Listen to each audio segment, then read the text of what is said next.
Good evening. Hello. Good evening and welcome to the third session of Change You. Yay! Kenyon Farrow night. Yay! And I would like to tell you that I'm the one who's been bugging you about getting your bio up on Piggly Wiggly. So, you know, love our staff here. You can come see me later that out. But thank you to so many of you who did get your bio and pictures up on something really cool. Video. Thank you for that. It's been great to get to know you a little bit better. I got my thing. In a second, I'm going to bring back Lisa Weinrauch, who will introduce Kenyon. But in the meantime, I'd like to talk to you about one thing that came up on evaluations. We take your evaluations very seriously and comb over them and do as much as we can to accommodate the suggestions that you bring up. One of them I'm going to put back in your court, though. Many people have commented on participants' cell phones /PDAs. And I know that they have many uses. Maybe you're texting your friends, maybe you're writing down the event that somebody just mentioned or taking notes. Who knows? Only you know what it's being used for. And I'm not going to put myself in the role of cell phone police. Although if you have your ringer on, could you please turn it off? But I'm just letting you know that it is distracting to some of the participants, and I'll let you decide what to do with that. So thank you very much for that. And now, the fabulous, the one and only, Lisa Weinrauch.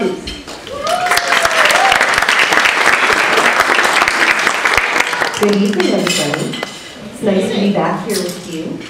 Much appreciate the weather. It was 70 degrees in Washington last week, and when I landed, it was 5 degrees here. So, but you know what? Being here tonight is really great, and in spite of the weather, I would rather be no other place but with all of you tonight. So great to see all of you, and I'm looking forward to more conversations as we move forward with Change You.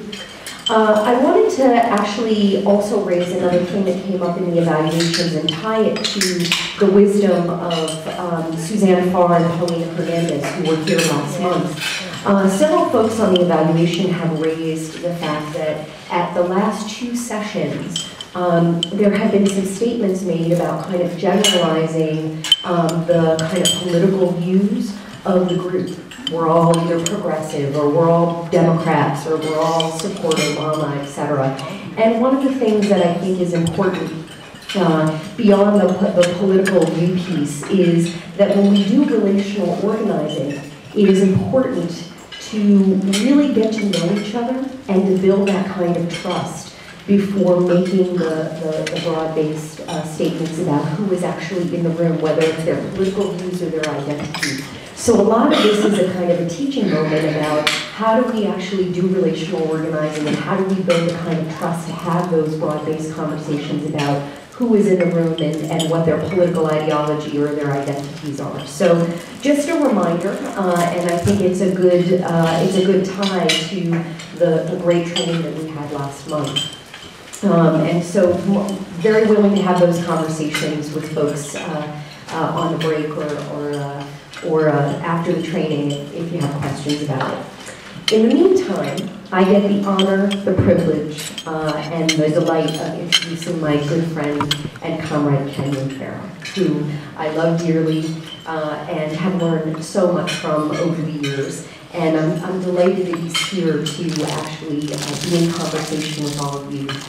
Kenyon has been working as an organizer, communication strategist, and writer on issues of intersectionality and HIV and homophobia for the last decade or more.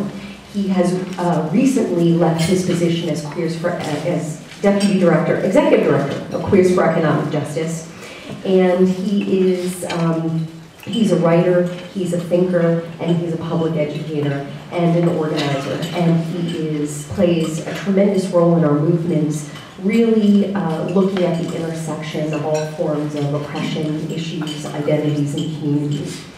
He is also a Policy Institute Fellow with the National Gay and Lesbian Task Force, and he is a researcher and a writer who advocates for new approaches to the HIV and AIDS epidemic in Black gay men in the U.S.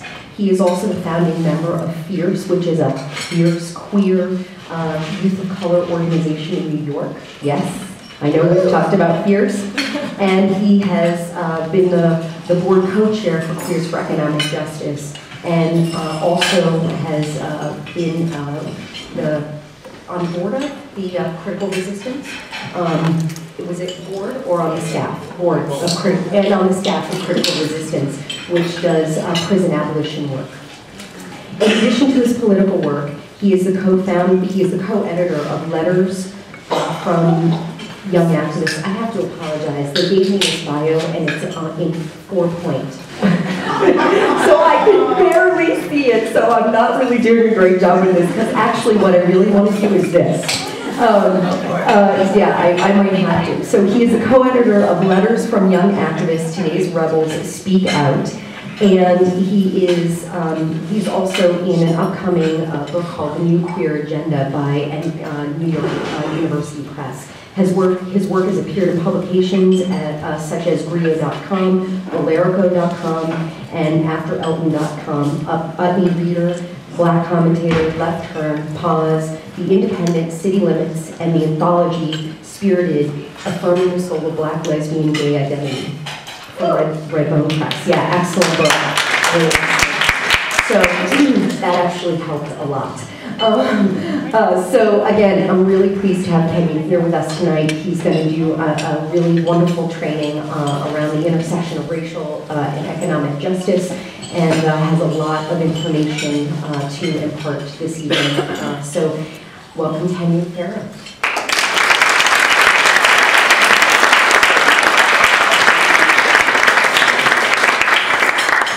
Good, thank you so much, everybody. And I'm slightly embarrassed to kind of introduce this next piece, but they asked me to show you. So what I'm not embarrassed about, it's actually pretty amazing that this year, just this month, I was chosen by BET, Black Entertainment Television, as one of 4 modern Black history heroes.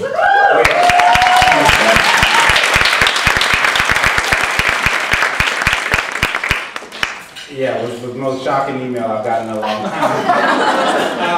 But here's the piece that they cut, which aired on the show 106 in Park about a week ago yesterday. So check it out, and then we'll get started.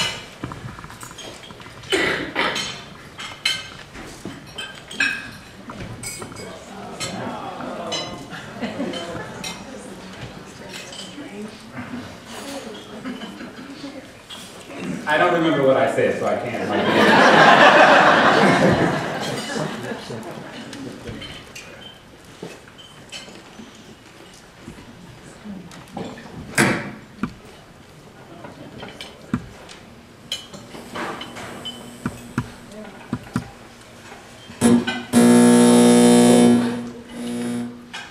Look, I'm not good at this stuff. I don't know how I can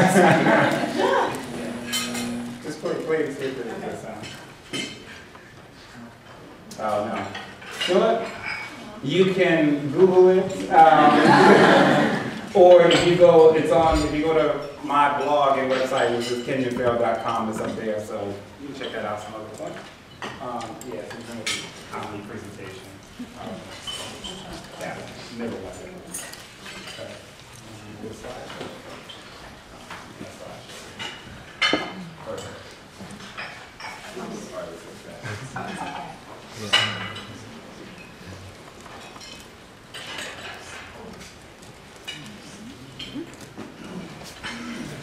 All right, so the slides are a little crooked, but I think you can follow me. So I've already heard from my other comrades who come here tonight, come to change you, that you know, y'all like a brain dump, right? So I'm going to do the best I can to talk kind of everything I know about, you know, kind of the economy, economic justice, what it means for racial justice work, LGBT work as well. So I'll cut my usual sort of touchy-feely, you know, get to know you exercise in the beginning, and we'll jump right into the particulars of the conversation. If there are ever any points where you know, you need questions for clarity's sake, or you know, whatever, feel free to raise your hand. I will let you know right up front that if, you know, and I'm a person who likes to talk. And if, if I hear going a little bit off the presentation or the question at hand, I might try to reel you back to the, to the issue at hand, or to the question or comment or clarification. So just, understand, don't take it personally. We have a lot of information, a lot of folks here tonight. So just want to name that. So tonight, thinking about, work, survival, and rebellion, it's the path and future of welfare reform. That's because I edited this PowerPoint from another one that I did recently, but really about economic justice. And the bullet points here are the same. To define and frame capitalism and economic justice so that we are clear we're talking about the same things. To explore race and gender dynamics of capitalism that shape the present economic crisis, right? We'll talk a little bit about how we got here, right? Where we are with the U.S. economy today. And also to explore the local impact of the economic crisis and strategy for local movement building that, are things that y'all know much better than I do about what's happening here locally. I'm originally from Cleveland. I've been in New York for a while, so I'm from just up the road. So I'm familiar, obviously, with the region and, some of the issues around the economy that are probably somewhat similar in that respect. So just a couple quick kind of definitions. So we're working from, some similar kinds of language and assumptions, right? So capitalism, this is a definition that I use and also got from Critical Resistance, an organization I used to work from, wanted to use. An economic system in which a small number of people maintain ownership and control of the means of production, right? Meaning the machines, factories, and land needed to make goods, and the ways of distributing and making money off of those goods, right? The economy, right? Now, an economy consists of the economic system of a country or other area, the labor, capital, and land resources, and the economic agents that socially participate in the production, exchange, distribution, and consumption of goods and services of that area. A given economy is the end result of a process that involves its technological evolution, history and social organization, as well as its geography, natural resource endowment, and ecology as main factors. Right? Some basic sort of definition about the economy. I would also say about this definition, I think it's a good working definition, but I often sometimes say that I think the economy, as we often think about it, is somewhat a myth, right? That there's like one sort of, it's one institution, right? Which is how we sort of often talk about it. There's one kind of piece that's happening when it's actually these, kind of interrelated, either, whether they are businesses, institutions, government agencies, what have you, that kind of form all of the means of distribution of goods and services and all of the things that are here in the quote, right? So it's not like a, one building that's the economy, right? Or whatever. It's actually a mechanism. It's many different. Neoliberalism, right, which may come up, and then under the neoconservatism. So neoliberalism describes the market-driven approach to economic and social policy based on neoclassical theories of economics that stresses the efficiency of private enterprise, liberalized trade and relatively open markets, and therefore seeks to maximize the role of the private sector in determining the political and economic priorities of the state, right? And of the state, we mean, right, nation state, right? Or, could be local state, thinking broadly about state. And so I just put there at the end, privatization, exclamation point. And so we think about neoliberalism, we'll return to this theme throughout the night because a lot of what we're hearing currently, right, whether we're talking about what's happening in Wisconsin, whether we're talking about the debate about schools and what do you call charter schools, or even, kind of teachers unions, all of these things are part of, I would argue, part of a neoliberal project, right, that are kind of cloaked in these conversations that seem separate and distinct from each other. So we'll talk, and also talk very specifically, I'm going to use a lot about, welfare and welfare reform as a particular example of kind of neoliberal policy, because I think it relates. And oftentimes we think about our welfare and social welfare system as separate and distinct from everything else that's going on, right? Like welfare reform, you know, say 1996, which we'll talk about in a little bit. We often talk about it as if it happened in a vacuum, right? Like there was no connection to labor, to the economy, and other ways that it was structured in a very particular way, right? Y'all with me? Yeah. All right. So neoliberalism, neoconservatism in the United States is a version of U.S. conservatism, which, based on the tenets of neoliberalism, supports free markets and representative democracy, right? So, just a couple quick points about, I hope are fairly obvious, so I didn't do a whole lot around this PowerPoint, but just to sort of name, American capitalism, kind of you could think in two sort of major places through which wealth and wealth creation happened in this nation, Obviously, first is the control of the land, Through the genocide of First Nations people here in the U.S., genocide, removal, and containment of those folks, And I don't know a number, I'm sure you could Google it and find it, but like the actual dollar figure for what the land in the U.S. is worth, We got real estate and all that sort of stuff, so land is worth something, And so that kind of removal and displacement in order to control land and resources, primary function for the kind of for building capitalism within the U.S. Again, also control of labor, The African slave trade, Chattel slavery produced massive amounts of wealth for the U.S., Sums that I was trying to find a dollar figure for, and, you know, which is hard to sort of to pin down. What I will say is, and in ways that we often only hear about cotton, as the major sort of industry within the chattel slavery system, or we only think about it in terms of agricultural work, which was clearly a major portion of what, you know, enslaved Africans were brought here to produce wealth for. And we also only think about it in terms of the South, So to just name a couple things, within that, you know, obviously we think about, you know, kind of cotton production, But cotton, you know, was grown, you know, in the South by slaves, by African slaves, and that was, you know, then taken by people, the masters who owned the land,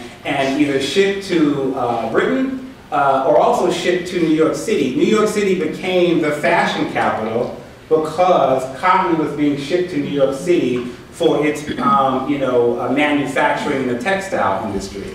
And to give you a direct example of the link there, when New York, when the South, at the beginning of the Civil War, when the South was seceding, when states were beginning to secede from the Union, the mayor of New York City at the time declared publicly that New York City should secede with the South, So just to give you this kind of north-south, like the north was good, the south was bad, not so much, It's much more complicated than that because New York's economy was heavily dependent on that very cheap cotton to be produced for what we now, you know, see as Fashion Week and all of the kind of garment where people, you know, come to New York to shop and buy clothes.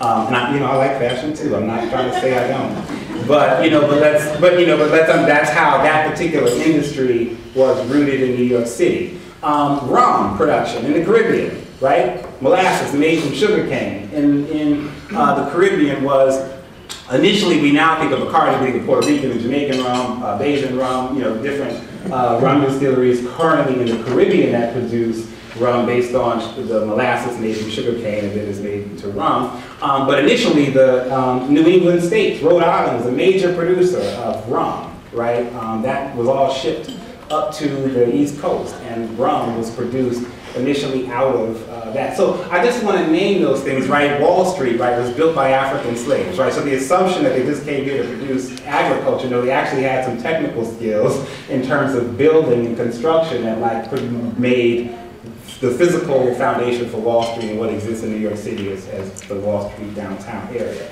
Just want to name those things. And in both of these systems, in terms of you know, First Nation genocide and the African slave trade both underwrote the Industrial Revolution, right? Because without that land and production and like the genocide and removal of First Nations folks, and then without like chattel slavery to produce the wealth of that, and then to actually physically produce what is now the financial capital of the country and of the world, some might argue, that without those things in place, the Industrial Revolution could not have happened, right? Or could not have happened in the U.S. in the way that it ultimately took place, right? Y'all with me? Okay. And so all of the debates around what happens in terms of the Industrial Revolution, and we think about that as a particular time of another sort of massive migration of immigrants from Europe, right, to work in industry, mostly in northern cities, and all of that happened out of this other context, right? That is not a separate, right, sort of process. And I know oftentimes, like, you know, just put it out there, like, you know, good, mean white folks will often say, well, my, you know, ancestors came from so-and-so in 1900. They ain't have anything to do with slavery. True.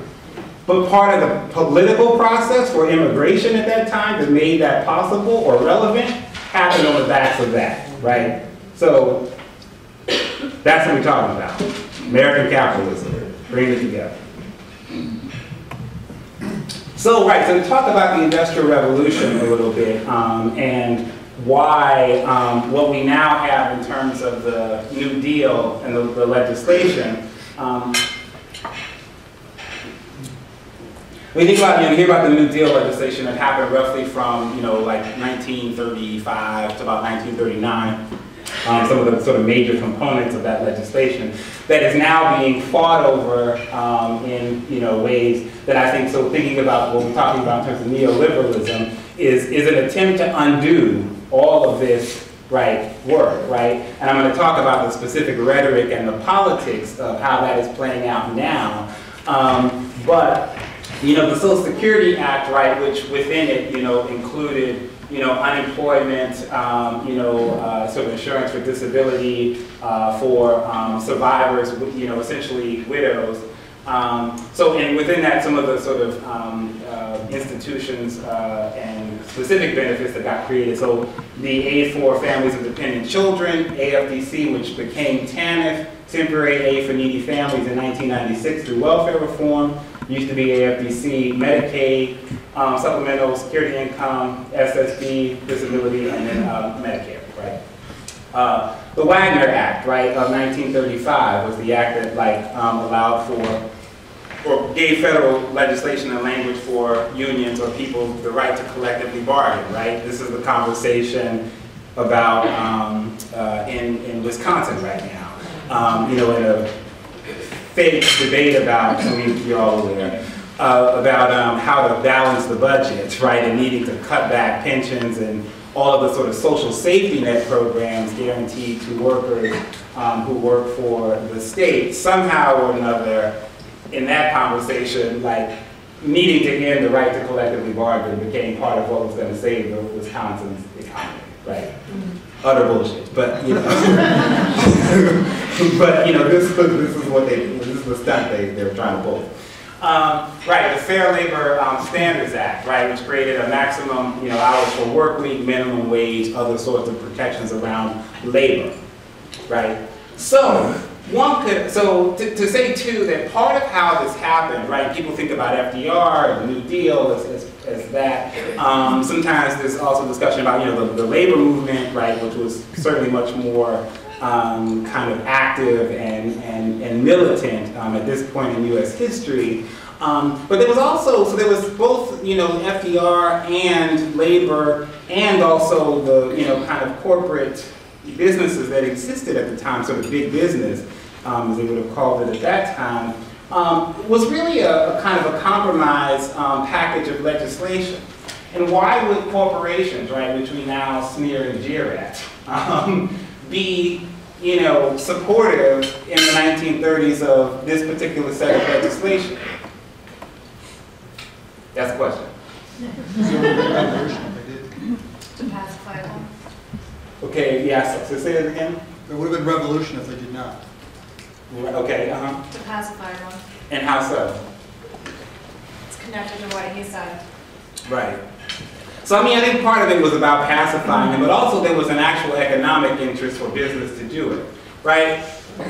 Workers in U.S. factories or whatever made so little money and the working conditions were so horrible that with the Industrial Revolution and with, kind of Ford and now, kind of having that the means of production being increasingly automated but still needing, workers, the whole factory line, all the Ford stuff from this region, right? You all know that history. But because of that, more products were being made here in the U.S., goods being produced, but people did not make enough money to purchase them, right? So you can't have people working at Ford Auto Plant who can't afford to buy cars, right? And you can't have people producing, various fill-in-the-blank things that can't afford to actually buy them. So it was actually partly in big businesses' interest for some of these reforms to happen in order to stabilize and increase the living wage of people here in the U.S. Whether, yes? Also back then, credit was not so easily available as it has been recently. And so people actually would starve if there wasn't a safety net, and they could not, live their life on credit. And right. Secondly, back then the U.S. actually produced something. There was industry here. Industry had not been outsourced yet. Exactly. We're gonna get to that, right? But yes, but right, that their credit was not the behemoth that it is now, or maybe not so much now, but say 5 years ago. Right, so that was part of it. People needed, it was much more cash economy. So anyway, right, so labor, so big businesses sort of needed these reforms in some way to help increase the living wages and conditions of people here so that they could actually participate in buying the goods and services that were, that they were actually involved in producing. To some extent. Now, so to talk about also the ways in which race and gender plays a role in how some of this got rolled out. So if we think about the Social Security Act and unemployment insurance in particular, that piece of legislation did not include agricultural workers nor domestics. Or gay. Why? Because they're black people. And why specifically? Because they were black people. I mean, yes. Right. Racism sometimes is just racism just to be mean and nasty. Right? Does not always have an economic interest. Right? I believe that. But also why? Oh man, you keep on asking me some hard questions. You keep jumping in.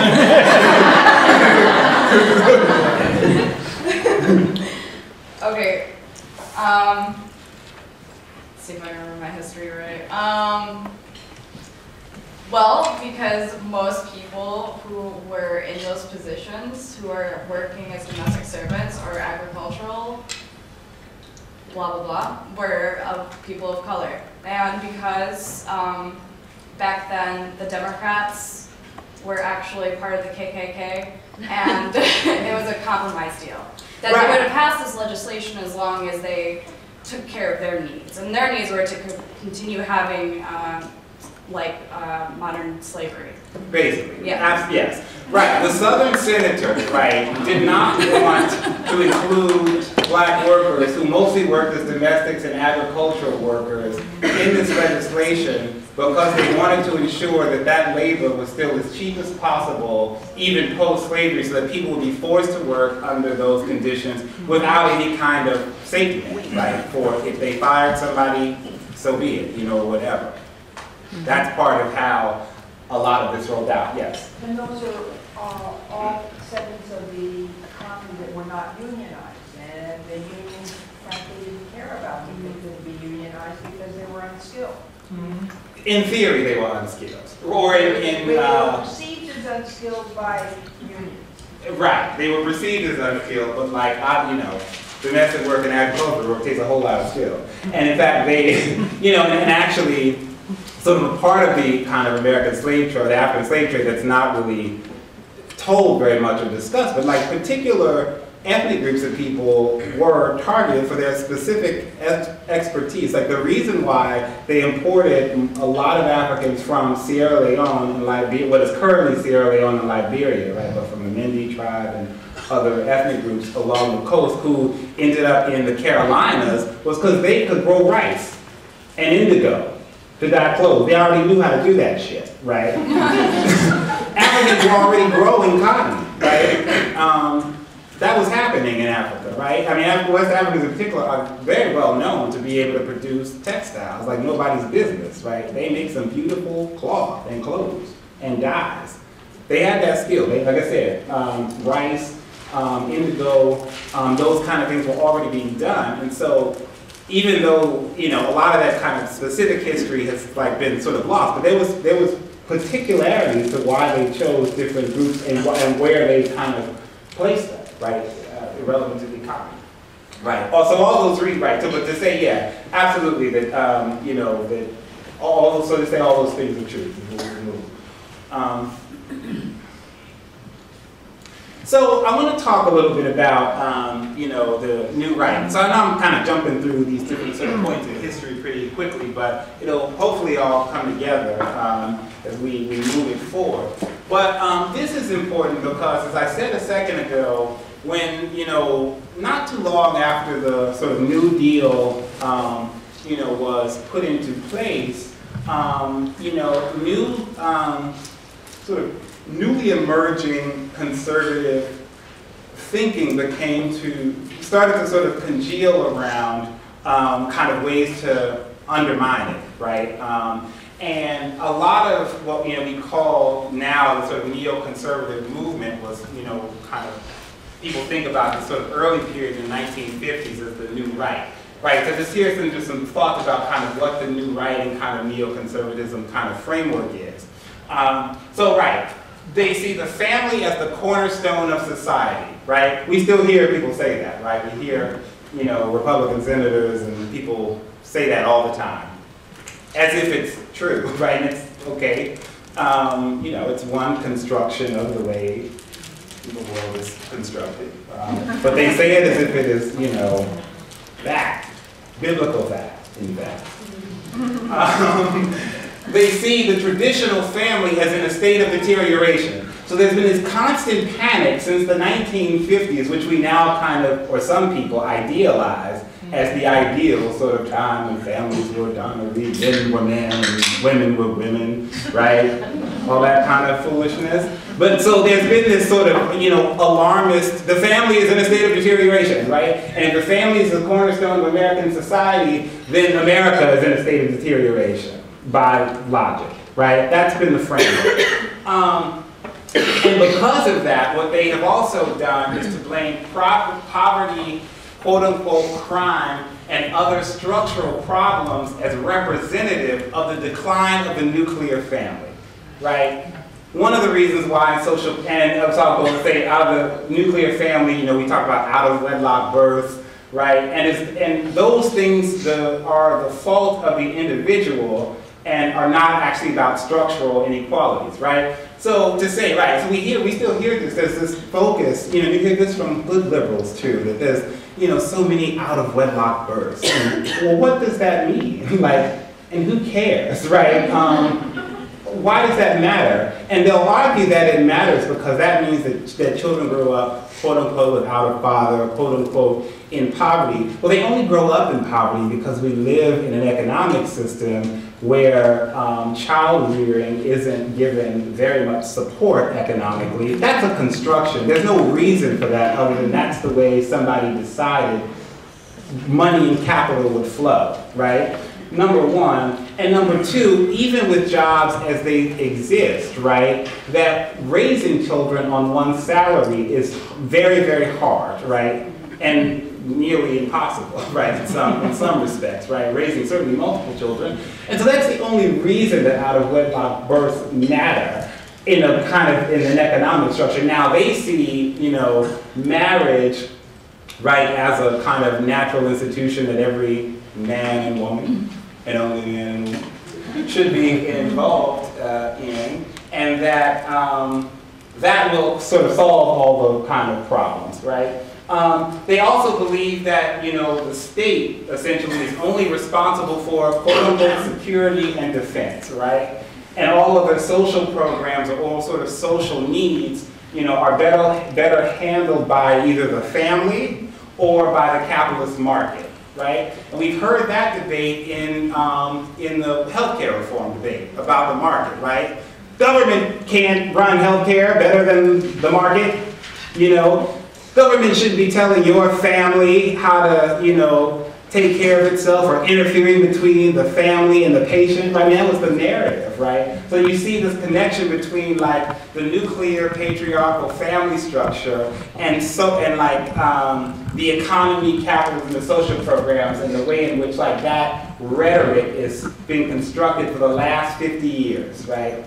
And they're still trying it, right? Y'all with me? Yeah. Yep. Got me. Okay, cool.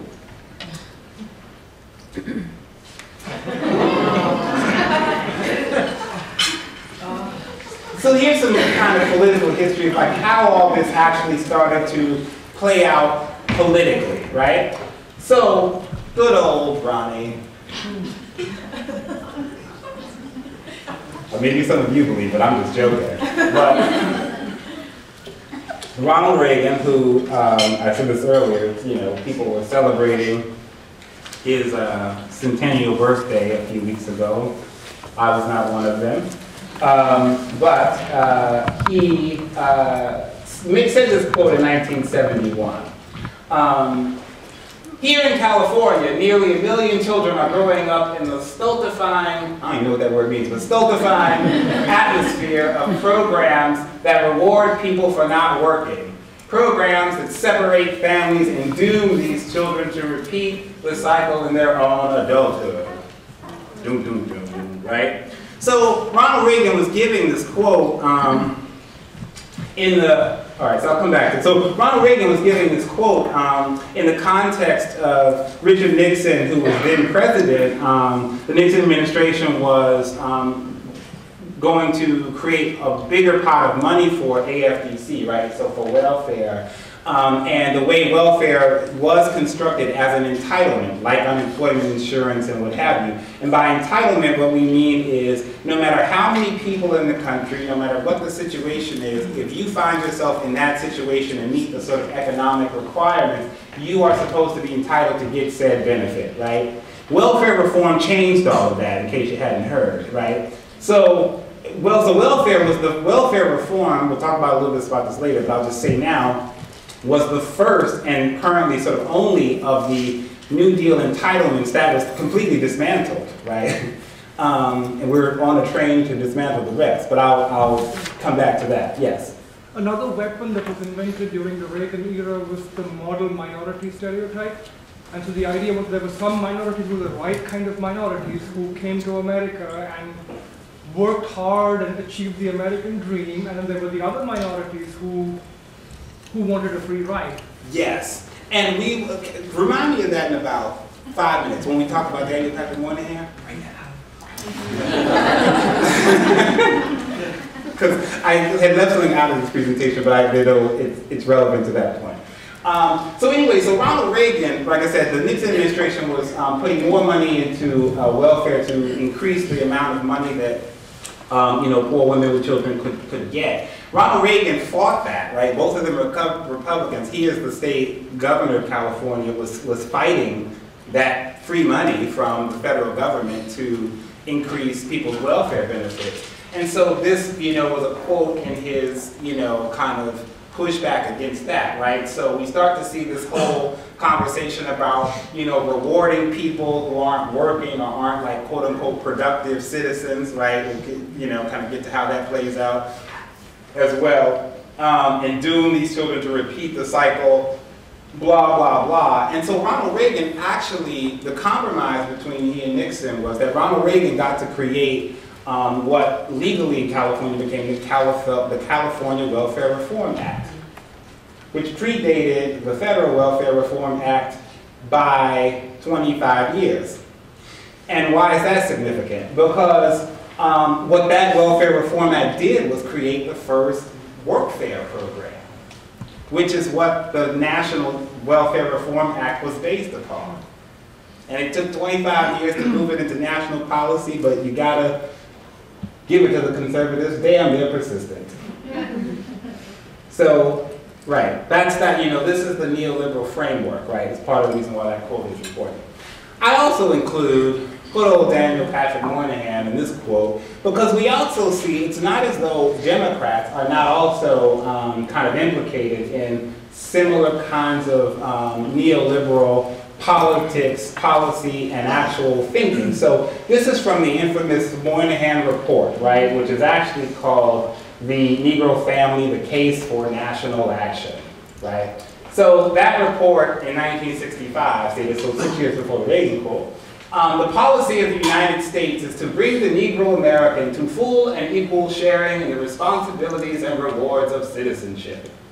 To this end, the programs of the federal government bearing on this objective shall be designed to have the effect, directly or indirectly, of enhancing the stability and resources of the Negro American family. So, in essence, what that report said was, the central problem of poverty in Black America, right, Negro America at the time, or according to him anyway, had nothing to do with what we talked about earlier in terms of chattel slavery. And I could have given 1,000 examples of ways in which unemployment insurance was one, but multiple ways in which, like, Black wealth was completely undermined in many, many ways. Some of it through policies like that at the federal level. Some of it, I think I heard that y'all talked about the GI Bill when Suzanne was here. Paulina, right? So like some of that like actual policy. And then some of it through like mob violence, right? Like my, great-great-grandfather, I think great-great, from Tennessee was lynched on his own property of about 90 acres in Tennessee because white folks wanted that land. And yeah, so that's like what happens, right? Or what happened, ways in which like actual wealth was taken from folks. So none of that mattered according to this report, right? Like all of that didn't matter. What the problem, single problem was within the black family structure was out of whack with mainstream family structures. And that in this report, the idea was that Black women in particular held too much power in the family structure, and therefore Black men couldn't step up and be the sort of appropriate patriarchs in order to take care of the family, right? Now that's the problem, right? Like I said, none of this other stuff, centuries of chattel slavery, we're just in 65 at the, really that's just, Voting Rights Act and Civil Rights Act time. I mean, we're talking about just undoing all of the kind of Jim Crow laws that, to me, and historians often talk about the quote-unquote civil rights movement as the second Reconstruction, right? Because it was all the stuff that was supposed to happen in 1865, but was dismantled by 1876, I think was when Rutherford B. Hayes was elected, around that time, right? So it took another 100 years to kind of catch up to Reconstruction, right? So none of that mattered. It was all about the Black family being backwards, according to Daniel Patrick Moynihan. And every social policy that targeted kind of racial disparity in this country has focused on that issue, right? Like that's been the framework, right? And not just for Black folks, but for Latinos, you hear it, for white communities, you hear it. I mean, but this is like the framework. There must be something wrong with the quote-unquote family, right? And there's no structural problems with U.S. capitalism. Right, so again, just to reiterate kind of all this kind of what happened, right? The new right begins to gain steam. They wrap destruction of the American family rhetoric with free market policies, to undermine the New Deal. That's where kind of neoconservatism is born. Welfare, was the first target in that. And as I sort of named earlier, but I'll talk specifically now, they also use kind of tough on crime and war on drugs rhetoric to define social unrest of the 1960s and 70s, right? So Ruthie Gilmore, who's a great prison scholar and a friend of mine, has written about this, that like if you look at the letters between Barry Goldwater in 1964, some of you may know this history, writing to Richard Nixon, while Goldwater was on the electoral trail, said to him, you know, this tough on crime rhetoric I'm trying out for kicks is really seeming to have resonance with, basically with white folks, and a kind of, he didn't say it this way, but I forget the languages, but basically like the new demographic of white suburban middle class America, right, which is a fairly new post-World War II kind of demographic, this tough on crime rhetoric is having impact and resonance with them, even in places, and I quote, where there is no quote-unquote race problem. So even in places essentially where there were no people of color, right, this kind of racialized fear of the tough of crime, right, was having real political resonance and was getting people to be actively kind of engaged in the electoral process in terms of how they wanted to vote. And so that's, you know, a lot why, and then the Republican Party, I mean, they just went, you know, and the Democrats have used it too, right, the tough on crime rhetoric in particular, right, the war on drugs, Nixon does, you know, a few years later when he's president. But they also, to say specifically, they also didn't use it to talk about, it wasn't initially used to talk about murder, right, and, you know, violent crimes in that way. It was used to kind of couch what people were seeing in terms of, you know, riots happening in different cities across the U.S. and political unrest, right, political responses. That was what they were using to talk, kind of frame as crime, right, as, you know. So, more kind of this kind of right-wing rhetoric about poor women, black women in particular, and families, right? So this is Ronald Reagan giving a speech when he was on the presidential campaign trail in 1976. But a lot of people think this quote comes from the 80s, this whole welfare queen, but that was actually 1976, so even before he was elected. So this was the quote. He happened to be at the time on the south side of Chicago, right, majority black neighborhood, and gave this speech where he talked about the welfare queen and says, you know, she has 80 names, 30 addresses, 12 social security cards, and is collecting veterans benefits on 4 non-existing deceased husbands. And she's collecting social security on her cards. She's got Medicaid, getting food stamps, and is collecting welfare under each of her names. Her tax-free cash income is over $150,000, right? Bullshit, right?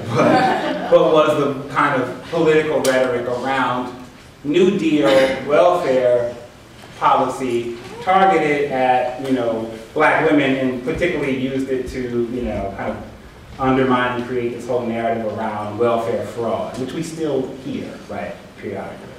Right, this little cartoon I found, right, where it says, you know, once upon a time there was a wicked welfare queen who had the power to destroy entire economies with one AFDC check. Right? You know, obviously poking fun at that whole kind of conundrum, but that's the neoliberal framework, right, that quote-unquote wealth, that one woman, right, who, even if there is some kind of like game big run, might be getting away with $200, $300 a month, right, can undo the entire U.S. economy, right? Some stuff about media reporting on poverty, right? A study published, this older study in 1999, you know, found that they looked at, you know, over several decades, so I thought it was important to include. So this was in 99, they found that 62% of stories about poverty in Time Magazine, Newsweek, U.S. News and World Report featured African Americans from 1960 to 1992. And around 1960, black people were 10, 11% of the U.S. population, or currently 13% of the U.S. population. Overrepresentation, right, in terms of actual population. 35% of network television news stories about welfare featured African Americans, and they looked at that number like from 1980 roughly to about 1995. Fewer African Americans are featured in sympathetic stories about poverty, right? So stories about fraud and about all this other stuff, you know, are typically the way in which they were counting, you see black folks being targeted. Oh, I'm supposed to come back about the kind of model minority myth. Right, okay, so interesting story. So I love political gossip. So, so interesting story about kind of model minority, you know, sort of myth that you brought up, and ways in which it was used. You know, B.J. Prashad, right, has written a lot about this, and other folks as well. But like, so ways in which, Asian, South Asian folks, and even Latino to some extent, or that thing has changed somewhat recently. But we're sort of used to sort of say, see, these people can come here and make it, and like blacks can't, right? So there must be something wrong with them, right? Blah, blah, blah, all this stuff. So in a memo to Richard Nixon, Daniel Patrick Moynihan wrote to him. This just came out a few years ago after Moynihan died, and his book came out, right? I love political gossip. So he wrote to Nixon right in 1970, 71, and said that, maybe no, it was like 74. It was later, after Fred Hampton was murdered. Because he references that in a way that almost suggests that, like, clearly they knew that Fred Hampton was killed by the FBI, right, in Chicago. Like he says, the way he says it, it's like it's no shock to Nixon that, like, the way he's referencing it. So, but he says, there's enough of this, like, race talk, right? There's enough of it, like, it's just getting too heated, there's all this stuff. And he meant race talk vis-a-vis African Americans, vis-a-vis blacks, right?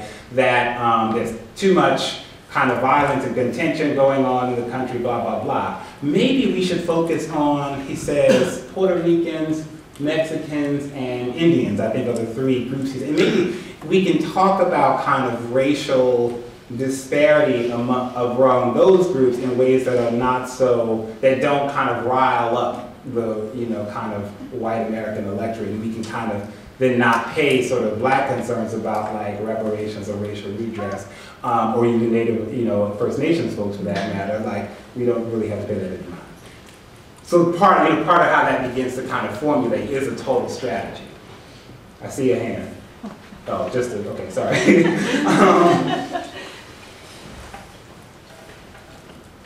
True or false?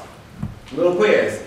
Bill Clinton, President Clinton, good old tricky dick, only signed the 1996 welfare reform bill as a consolation to Republicans after the GOP swept the House and Senate in 1990. Oh, let's just say 1994. 1994 when they swept the House. I think 94. Yeah. True or false? Hey, look at that. It's not false. False. Who said false? Okay. Why is it false? He would do it anyway.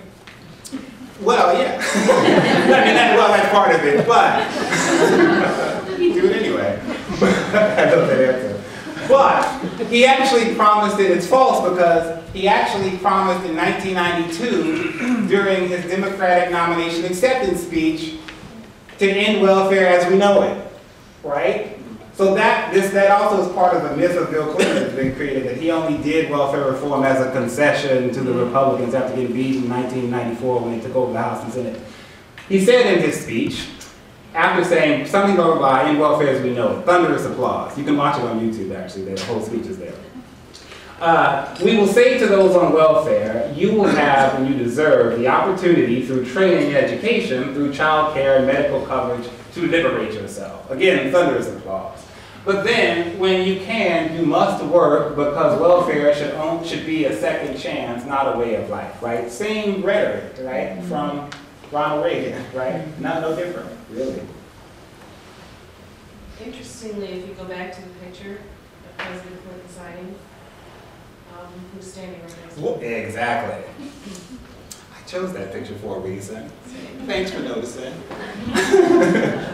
You can't hear comments back here. Okay, I'll try to stay with the mic. I tend to move a lot, so this is hard for me to, maybe I'll pick up the hand up. Okay, so, I'll pick up the hand up, so I tend to move. She meant she couldn't hear the other people's comments. If you okay, repeat what the other people say. Oh, okay. So what, tell me, Patty just said was that, if you look in the picture, you can see sort of who the representation of women on welfare is, right? In the signing of the Welfare Reform Act, right? You see, certainly two black women who, are not, Congress or senators, but like, you are women on welfare or have been on welfare, right? This is also getting, in that way also suggests like, endorsement from the community, right? That people want this, kind of legislation. Yeah, he got Precious to stand next to him.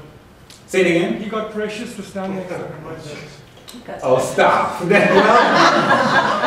Well, I won't address that, but moving right along.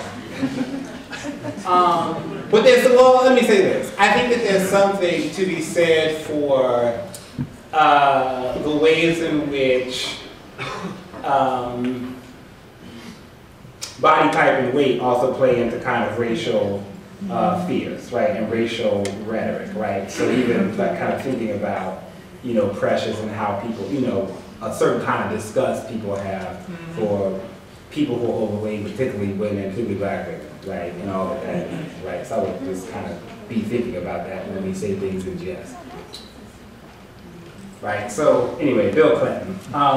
So talking about the Personal Worker Responsibility Reconciliation Act of 1996. Right, it's a lot about welfare reform. I'm gonna bring it home. Just, you know, stay with me. It created a temporary assistance for needy families. Right, TANF is what we now call it. Got rid of AFDC. Provided assistance to needy families so that children may be cared for their own home or their own relatives, end the dependence of needy parents on government benefits by promoting job preparation, work, and marriage. Right? Prevent and reduce the incidence of out-of-wedlock pregnancies and establish annual numerical goals for preventing and reducing these incidents, the incidence of these pregnancies, and encourage the formation and maintenance of two-parent families, right? So we see a lot about marriage and families, right, in this language, right? That was a policy about kind of work and labor, right? Kind of, again, bringing this, how these things are sort of deployed in American politics. Again, TANF versus AFDC, just so we are clear, right? So TANF was an entitlement, as I said, where anyone who demonstrated the need could get it. And the federal budget would kind of grow. Although states had to have some of their own money, but the federal government provided a lot of the funding for states to then enact AFDC benefits, and there were strict guidelines in terms of how the states had to spend that money, and how it went.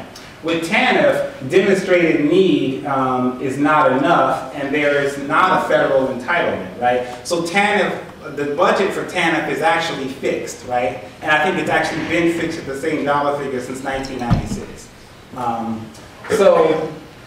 Under TANF, there's no there's a federal monetary cap, right, that did not exist during AFDC, so again, the budget for TANF stays the same. Regardless of how many more poor people there were in the country, TANF's budget does not move.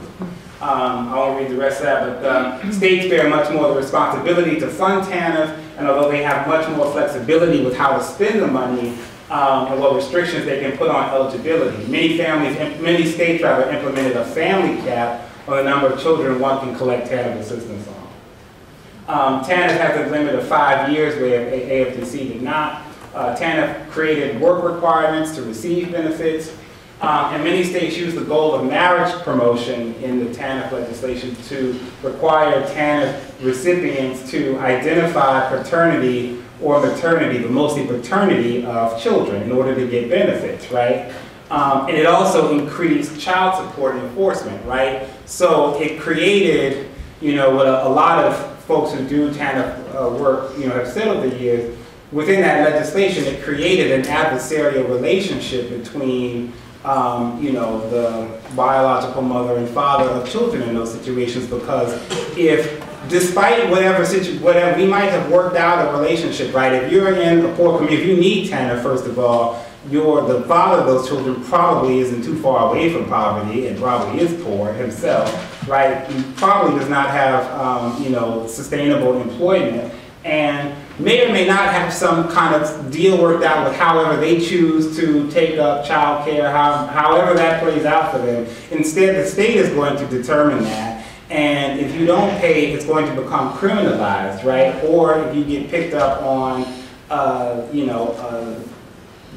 busted taillight or something, and your name is run, the TANF, that link is now all integrated into the criminal justice system, so that then you could be actually thrown in jail if you have TANF dollars in the arrears, right? And then what, in a ridiculous sort of way, a lot of policymakers were confused about, why are some of these, young mothers trying to, hide these deadbeat dads, quote unquote? Well, because, they know that, this is going to create a situation where dude is going to be locked up, right? And how does that benefit the kids, right? At all, right? There's a range of reasons, but people were completely confounded by that at the time, and still to this day, right? And it's probably hard to see in the back, but just showing how the cash assistant TANF caseload dropped from 1996 to 2003, and it dropped like by about half, right? In that time frame, right? So there's fewer people on TANF. All right. So as I said in the beginning, we often any questions before we move to kind of the next chunk? Right. What I said in the beginning is that we often talk about like kind of welfare, and this kind of, usually welfare gets pitted as like the kind of most kind of hated form of the social safety net created under the under the New Deal, right? That people are like, well, people should be working, and all the above, right? People accept all those kind of narratives, but there was a much larger plan involved in like undoing welfare reform, and I'm going to talk about how that happened and why it relates to where we are now in the economy and with economic justice and racial justice and all those lovely good things. So basically since the 1970s, the US, and people in this area of the country certainly know this, has been involved in major deindustrialization, right? All the manufacturing jobs of people in the Great Lakes and in what they call the Rust Belt, began to disappear, right? And we often talk about how those jobs went overseas, right? We still talk about globalization and how all the jobs are being exported, and usually we're talking about it in very racist ways, about the Chinese and India and whatever. It's usually raising all of these kind of, sort of what they used to call yellow peril, right? Of, the onrushing, kind of Asians going to take us over, right? And it's still talked about in those terms.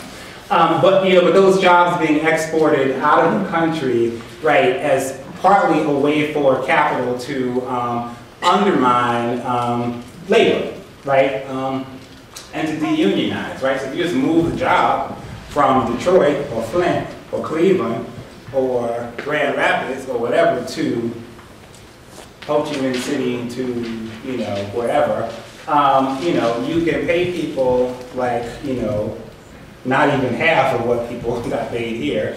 No, sort of organized labor, and the labor conditions, right, can be much worse, right, often undetermined, right, in that scenario. The other piece I will raise that often doesn't get discussed in the same question, we always talk about jobs being exported overseas, but a good number of those jobs also started to be pushed into the U.S. prison system, right?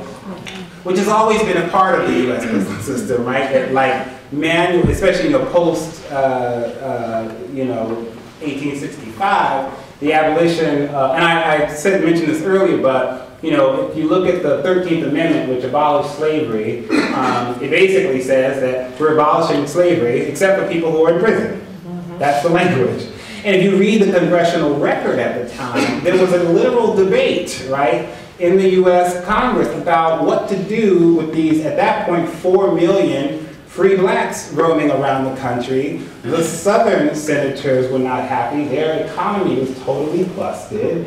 And what are we going to do? And so that's where you start to see like the expansion of like, what they used to call black codes, right? So 3 black people standing in one spot, right, could be arrested for loitering or being a black person who was idle. I mean, that was, we use much worse names than that, but those were laws, right? And so then people were arrested, locked up, and served time, and to be put under what was called the convict leasing system, which was old slave masters getting to use prisoners at this point to pick that cotton, do other labor, and that is what helped reestablish the Southern economy, right? So that's always been a part of like the U.S. prison system, that like private industry labor has always been, at least since that point, exported into the U.S. prison system.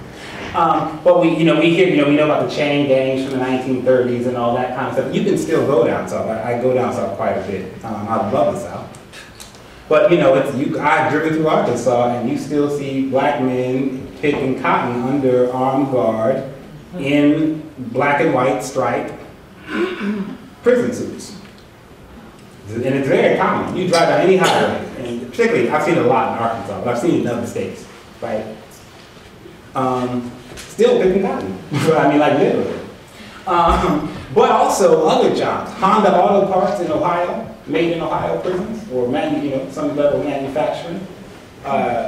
Victoria's Secret underwear manufactured in U.S. prisons.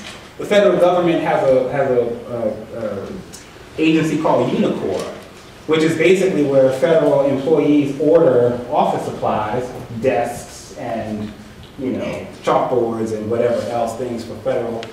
All of those things are made in federal prisons, right? So to this point about why I raised the issue about unskilled labor, because that comes up now, and my pushback is always, well, people are always talking about people, right? Poor people, black people, right, not having skills for the current job markets, right? Well, they got enough skills to do that work if you get locked up, right? Like, all of a sudden you have skills if you're in prison, but when you were in your neighborhood, you didn't have any skills. Doesn't make a whole lot of sense, just saying, right? Off of that point. On to NAFTA, right, 1996, right, welfare reform NAFTA, same year. NAFTA, results in a loss of 1 million jobs in the U.S., mostly manufacturing jobs, which traditionally have high organized labor participation, right? And this is why the public employees debate is so hot right now, and Wisconsin is one example, but this is happening all over the country, is that, in many respects, there's still obviously people who are in part of organized labor who work in manufacturing or auto plants in the U.S. to some extent. But notice a lot of the auto plants have moved down south, but we have the right to work laws where there are no unions, or very few, right? So why the auto jobs move down south? Not because it's sunny and warm and lovely. Well, I was making a point. I get too cute with myself. Not to be cute, not to get the point I was making, but so public employees. So that's a large part of the conversation from the conservative or neoliberal perspective is because public employees are still have very high organized labor participation, right? And that's why that's a particular, including teachers, right? That's why that particular thing is being pushed so hard, right? Is to de-unionize those folks. One of the last real seats of power that labor unions really have in the U.S. And they got some issues. There's some reasons for that, but that's another, maybe later. 1998, the Bureau of Labor Statistics predicts that from 1988 to 2000, the fastest growing number of jobs in the U.S. will be in service occupations, right? So I always like to situate the Welfare Reform Act in that conversation, right? They knew this is where the job growth was going to be, was in low wage, ununionized, mostly minimum wage service jobs.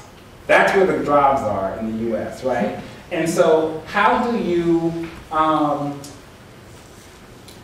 basically produce a labor force that has to take those jobs, right? Whether they like it or not. You kind of ultimately end welfare and people then are stuck to take those jobs, right? And you make the people who can get TANF have to work them in order to get the benefits, right? If you read Lisa Dugan's book, The Twilight of Equality, there's an actual quote in that book from I tried to find it, but I think somebody stole my copy of that book. I couldn't find it for this, but there's a quote from an actual kind of conservative pundit who says exactly that was part of the calculation for welfare reform, right? So while everybody else was sitting on their high horses about, oh, I'm not on welfare and they need to work, had a much bigger trajectory, and a much bigger policy they were thinking about than just people on welfare, while we're talking about public employees right now. FYI, right? 2008. The Bureau of Labor Statistics, not the Bureau of Justice Statistics, 10-year occupational outlook predicts 7 of top 10 fastest growing jobs are, and I put the numbers beside them. So number 2 was home health aides, right? So we're talking about the next 10 years now. We're in that trajectory now. Home health aides. Number 3 was customer service reps. Number 4 was food service jobs. Number 5 was personal home care. Number 6 was retail sales. Number 7 was office clerks. And number 9 was nurses, aides, and orderlies, right? No wage, little or no health benefits, mostly unorganized, right? Right.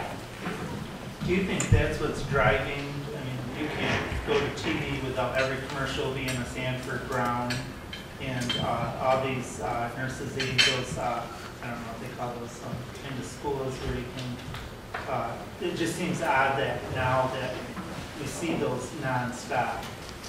You're absolutely right. Part of what also happened,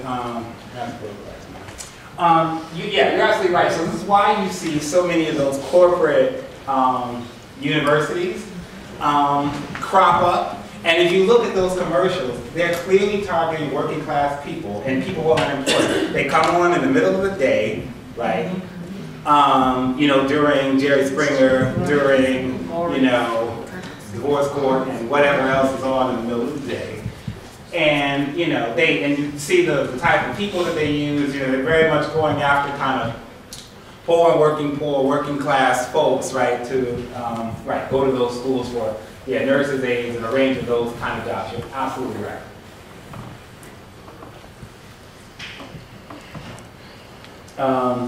Right, talk a little bit more about massive imprisonment, right? So in the same context, right, well, we have, you know, kind of the end of welfare as we know it, quote unquote. We have, you know, NAFTA happens, massive unemployment, you know, 1 million jobs lost. We have the, you know, projected new job growth over the next several years to be in low-wage, unorganized jobs. And at the same time, in 1997, the U.S. prison population reaches 2 million people.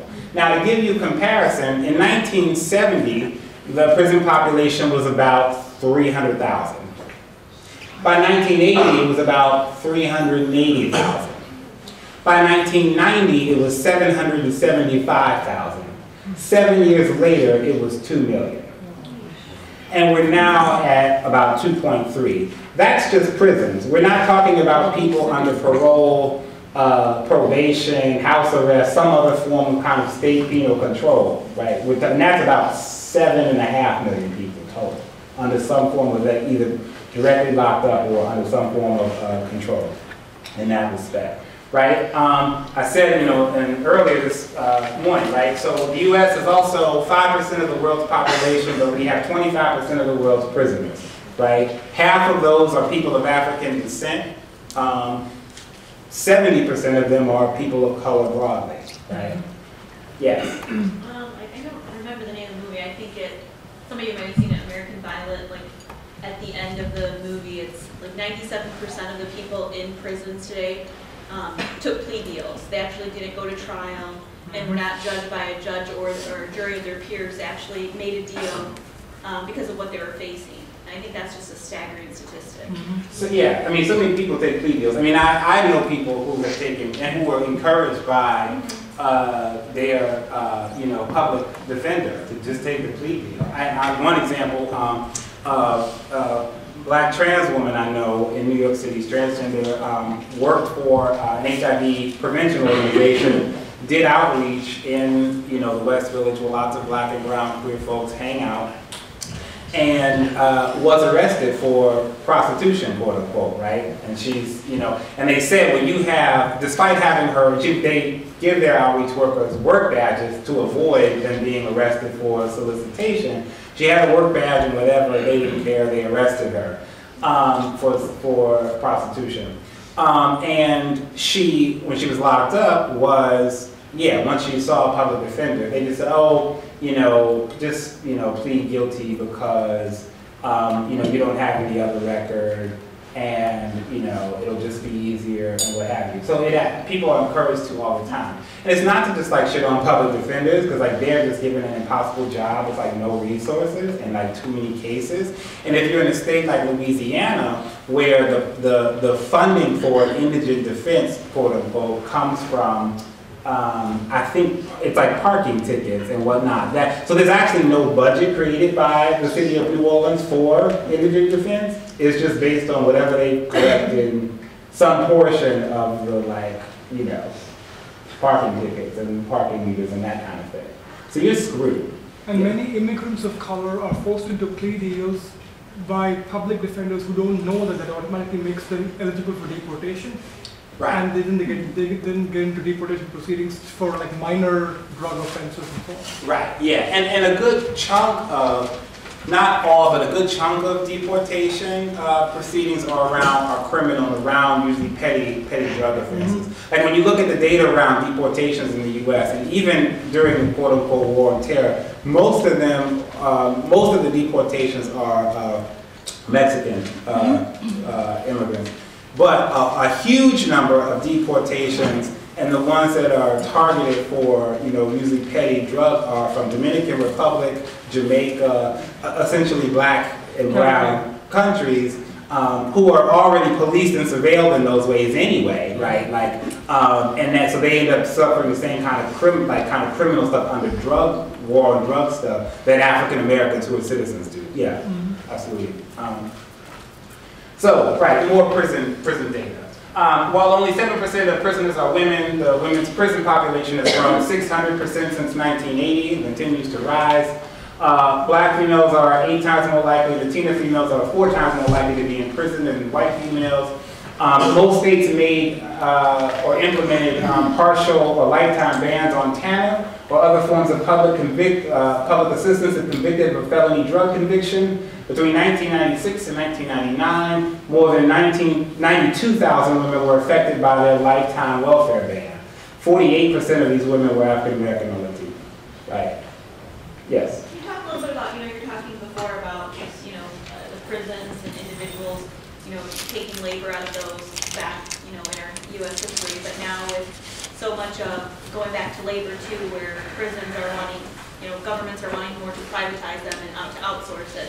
Can you speak a little bit about that? Right, about the private prison industry. So part of it, so I named earlier part of the kind of neoliberal project is about privatization, right? So that there's actual less sort of goods and services that happen through governments, right? That actually private businesses get to disperse those, right? And there's all these arguments that are made around efficiency, right? As I mentioned earlier, the healthcare reform debate was like, oh, corporations can do this more efficiently than the government. Blah, blah, blah. Anybody ever try to deal with an insurance company when you need something? Not so easy. But anyway, so in terms of the privatization, so what also happened in the 1990s is actually the same people who were responsible for helping to privatize the hospitals in the U.S., right, in the 1980s, called Hospital Corporations of America, started in Tennessee, I think in Nashville, by a group of, you know, business people. Those same people then started to expand their business to privatize prisons, right? So that a private corporation, and corporations were increasingly in the business of building, constructing, managing, hiring security and staff for U.S. Prisons, and those were subcontracted out by the state for private interests. Now the thing is that there's not actually an actual number. The number of private prisons are not that many in the U.S. But a lot of those facilities are the ones that have been sued for the worst conditions, for the most acts of violence happening. In Louisiana, one of the youth prisons, Jenna, was closed by the U.S. Justice Department in 2001 for conditions, and it was being run by, I think, Wackenhut or another private, they have a new name now, but some private prison entity. And even with, so I always say too, even with the prisons that are still kind of run and managed by city, state, federal government, there's still private interests involved in that, right? Where does the soap come from? Where does the food service come from? Where does, I mean, a range of different things. The healthcare is increasingly privatized in prisons, right? Like what exists of healthcare in prisons? all of these different kind of facets of it. Warner Brothers, I know in some prisons have like contracts that like, in terms of the entertainment, the movies, so they get to watch all Warner Brothers movies, right? I mean, this is like, you know, kind of how all that has played out. Right, so just to give a few examples of kind of the welfare reform in terms of labor and workfare, some of the things that happen here. So workfare jobs are unpaid, right, except for your welfare benefits, and they often appear to hopefully result in a job at the end of the workfare time, and usually do not. So that's when, you know, folks are working that on jobs to get their welfare benefits. They're often promised, well, and the idea is that they'll gain sort of employment skills, and then they'll be able to compete in the market. Yes? I'm sorry, can I just go back to one, because it does reflect on this. I just want you to, I want to talk about those people who go to prison. Most people don't realize that if you are sent to prison for even a minor crime, from then forth in the United States, your job market is limited. There are many professions you can no longer be in, and basically all you can get are lower wage jobs. Right, so there's increasing kind of penalties for felony convictions. One, that they've actually removed so many of the education programs in prison, so people just don't even have access to those. And under this, we always hear this argument, you know, why should they get to go to school when people on the outside don't, right? And that's the argument. And so what has happened, right, and then there's been increasing penalties for people who serve time, so that, right, they can apply for certain jobs, or, you know, they check off that they're, you know, a convicted felon, right, or whatever, despite whatever the circumstances are, even if it's a drug conviction or whatever, you can be, you know, yeah, you can just not get hired, and that's perfectly, you know, kind of legal to do. Also, many people lose the right to vote in many states. I think the number is like 13% of black men in the U.S. have lost the right to vote because of felony convictions, right? And in fact, in the 2000 elections in Florida, one of the kind of voter purging things that the Republicans were doing before it went to the Supreme Court and all of that was they were looking, voting is about vote purging, right? Now, let's just be clear, right? That's what happens, right? And both parties are guilty of it. So they were going through the voter registration rolls in Florida and running to see if people had convictions to make sure that they couldn't vote, right? And who does that mean? It impacts like black and brown folks in Florida, mostly poor folks, right? And they're, right. And in the United States, I mean, you can be 95 years old and that record will remain the same, where many other countries in the world will say, okay, you have been clean without, you know, a clean record after 5 years, so you can apply for a pardon or something. You cannot do that in the United States unless you have a political friend. The other political piece of it, one second, is that there's also, I was talking about voting, there's also kind of something that happens in the electoral process, right? So most prisons in the U.S. are located in rural communities, right? And so those prisoners, even though they mostly come from the urban cities in those places, in those states, those people, once they're locked up in whatever town they're locked up in, get counted as part of the population of that rural county. So that actually means that there's more congressional representation, there's more funding for that state because of the higher population, and in the cities and the neighborhoods that those folks come from, those resources are decreased, right? Because they're not counted where they come from. They're counted. There's a whole movement of people to stop what they call prison gerrymandering, so that people are actually counted where they're from and not counted by the rural counties. Sure. Yep.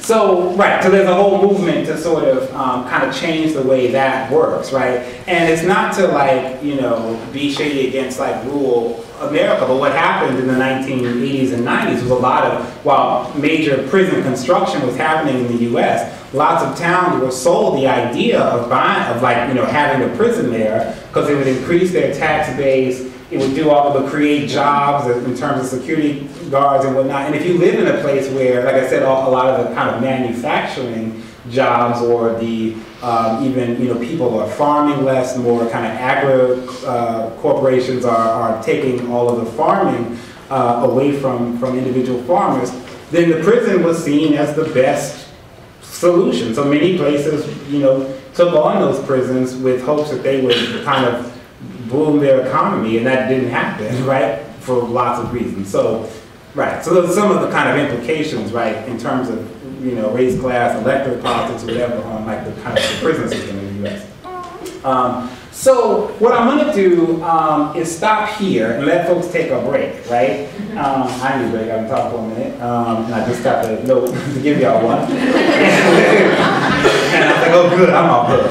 So we'll take like maybe a 10-minute break and come back, and then we'll get into like some of the kind of the current economic crisis. And this is where I sort of try to tie all of all this stuff together. It seems sort of disparate. Yes? All restrooms are unisex. All restrooms are unisex tonight, so know that. Go, you need to go. So 10 minutes. We're going to get started in a minute.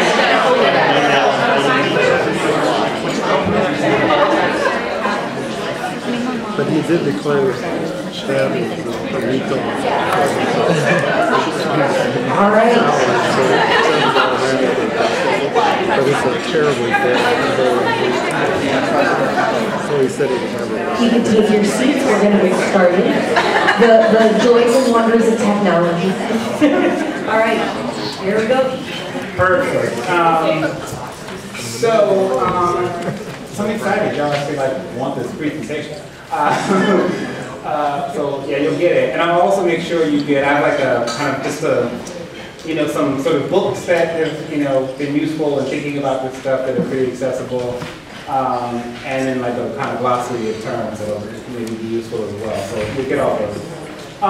So to pick back up, right, you know, to kind of think about the current sort of economic crisis and the moment that we're in, there's a couple pieces to this that, you know, a lot of what, you know, happened because of the housing, you know, mortgage crisis. And, you know, it seems a little strange, right, a little bizarre. Like, how the fuck did, like, you know, buying houses cause the whole, I potty mouth, I say, I've been good tonight. That's like the only F-bomb I've let slip out. So, you know, it is what it is. In any case, right, so, you know, how did, you know, housing, like kind of cause a global, or was a major factor in any way, I mean, a global kind of economic, you know, meltdown, right? And let me say this too, preface. So, you know, someone asked me kind of on the break, you know, what my, you know, sort of educational academic training is, right? And I was a theater major in undergrad. And that's a big surprise. So yeah, so don't say, well, who says big surprise? Well, slightly. That's a compliment. I know, it's slightly like histrionic, it's true. And, and it's also good for a broad education about it. You have to know history, you gotta know stuff if you want to do theater, I think. Big, you know, fan of the art. Two, so I did my master's degree is actually in journalism in health policy reporting, which I did specifically because, one, because I'm a writer, and two, because I've done so much HIV/AIDS stuff. I wanted to really learn how to write about the science, right, of HIV. So that's kind of, but so a lot of this stuff has come actually from my organizing work. And I'll say this before jumping back in. I think oftentimes we think as kind of activists and organizers, you know, I feel like there's a real kind of an anti-intellectualism in America in general, right? That like somehow, you know, and I think it actually also plays out sometimes in kind of, you know, kind of movement or kind of organizing spaces. So people are like, oh, that's so academic, right? But like, you know, I think it's actually important to like stop and really think and learn and know about what the hell is going on in the world as a way to construct, you know, and that's not to say that people who don't have access to some of this kind of educational knowledge or some of the books that I've read or whatever can't do that as well.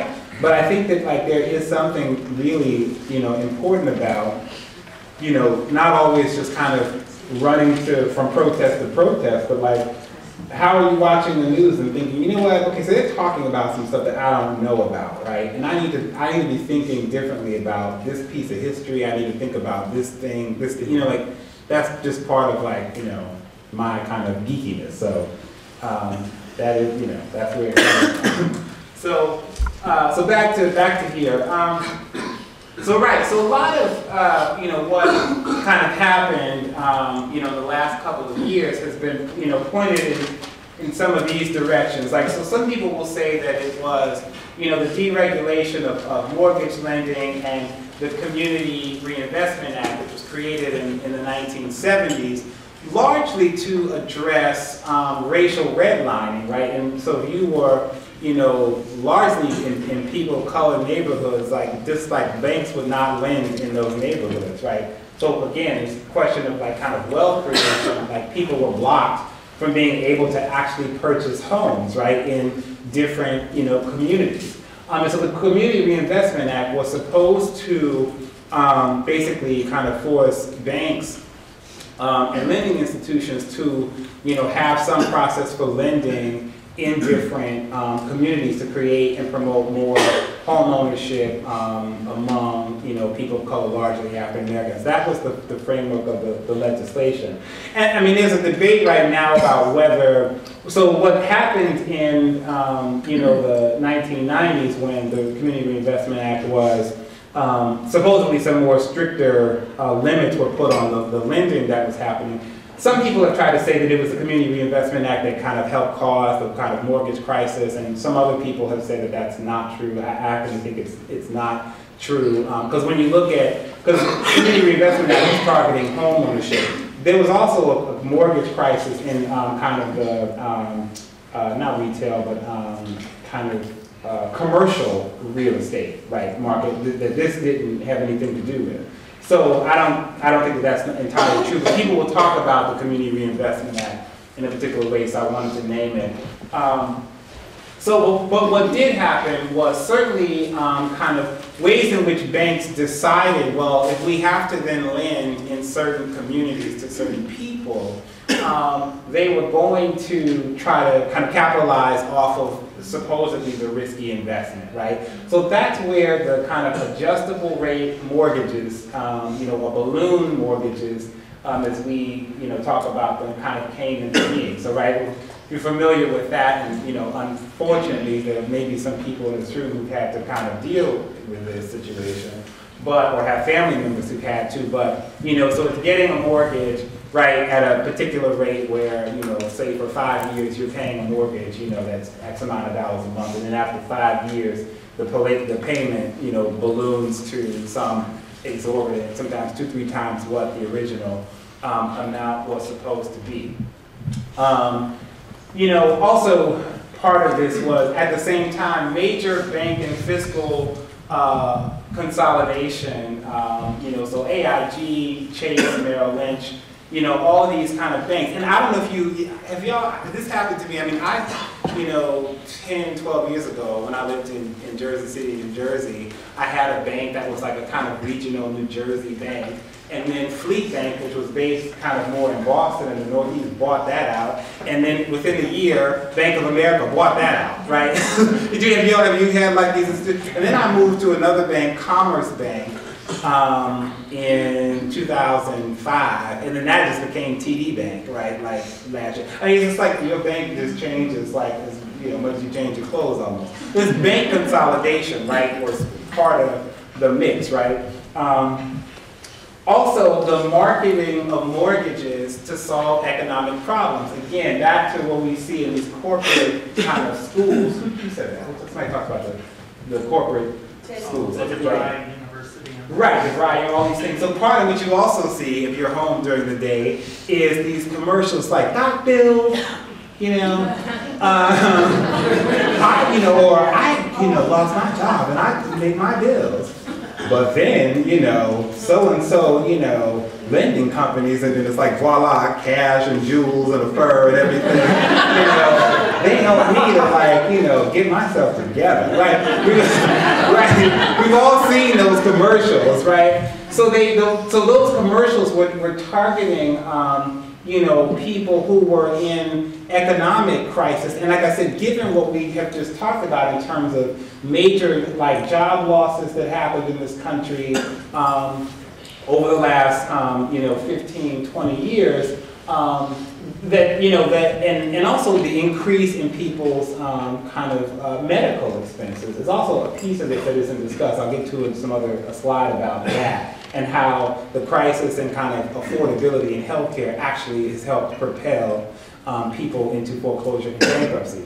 But so that, the marketing of those things, and they also targeted a lot of senior citizens. There was a story a couple of years ago in the New Yorker about actually a like 80-something-year-old black woman in Akron, Ohio, who house was paid for. And this is one of the things that isn't often discussed. People had homes that were paid for, right? But because they weren't able to make ends meet, couldn't get a job, or in her case, too old to get a job, Social Security wasn't enough, a range of things that happened.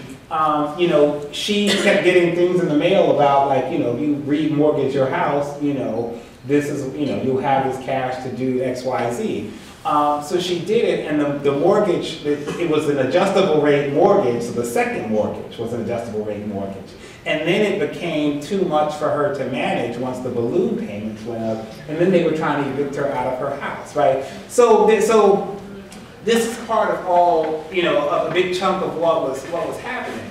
And I'll get to some of the myths about what happened with the crisis in a second.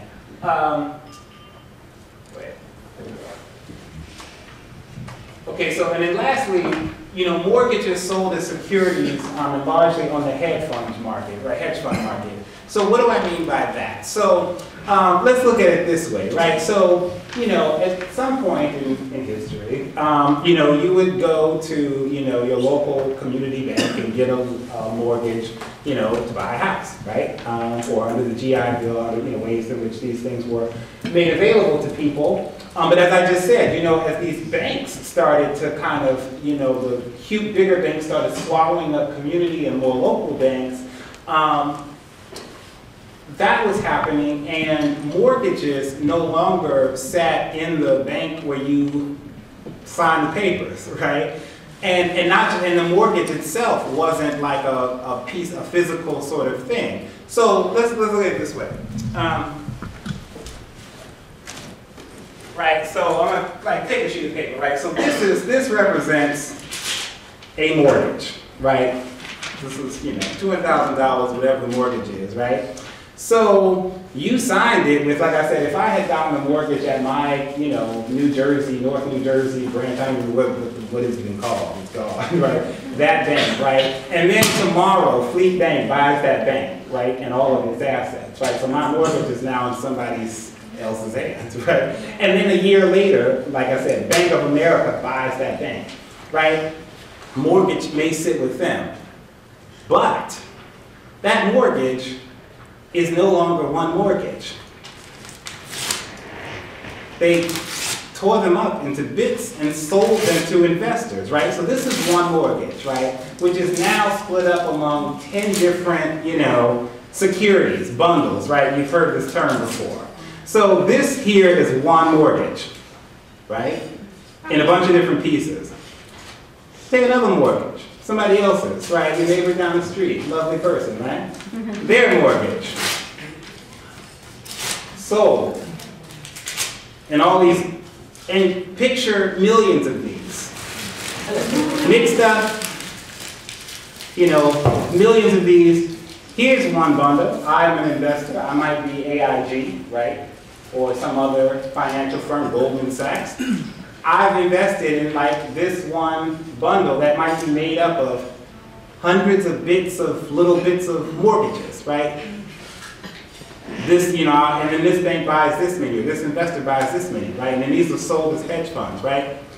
Who owns any of this? So you get so say you have an adjustable rate mortgage and the balloon payment happens, it's now triple the mortgage it once was, and you start getting collection, notices or whatever, from who? From people you don't even know. That's not the people that you signed the mortgage with. You didn't know these people, right? And that's some of what's been happening in the courts around foreclosure is like, some of the banks don't even know who owns these mortgages, right? That's actually worked in some people's benefits around being able to renegotiate or to just cancel the debt altogether. Because like you made a decision to sign a mortgage with a particular institution, and then your mortgage is split up into a million different pieces, and everybody's trying to get their money, but nobody really knows who owns it, right? That's part of what happened. So it was in many ways kind of like, and again, I'm really common this, but I'm trying to break this down, right? So people may kind of know this better, but it was, I mean, it's almost like hot potato, right? So people,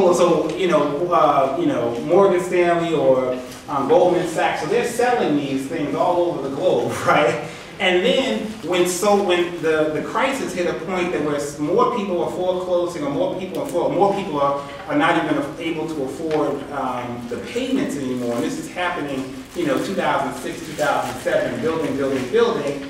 And then you're the institution, you've bought these before you could sell them back on the market, on the hedge fund market, so now you're stuck, you with the hot potato, right? Because now these things are supposed investments that are worth nothing because people can't afford to pay their mortgages. That's part of what happened, right? That's what caused it. Or part of what actually, part of what caused it. And some of it, people would say, well, why would people, why would banks do that kind of lending or that kind of, mortgages? And part of it was that they got greedy, right? So if you think about it, even if, so say you're a broker, right? You sell somebody an adjustable rate mortgage at a price that's already inflated because the housing market is inflated. And say that person comes up with, 10–20% of their, of the down payment. Maybe they only come up with less than that, right?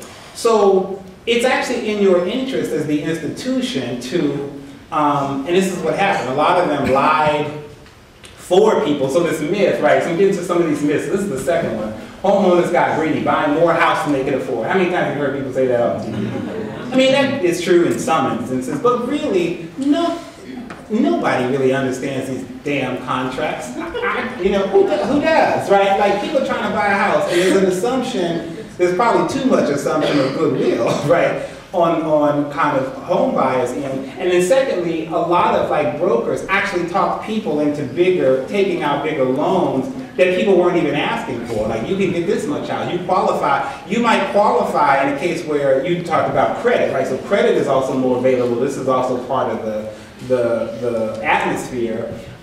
So you might, here in, Grand Rapids could, buy a house for $200,000, right? And probably a good house, in this region.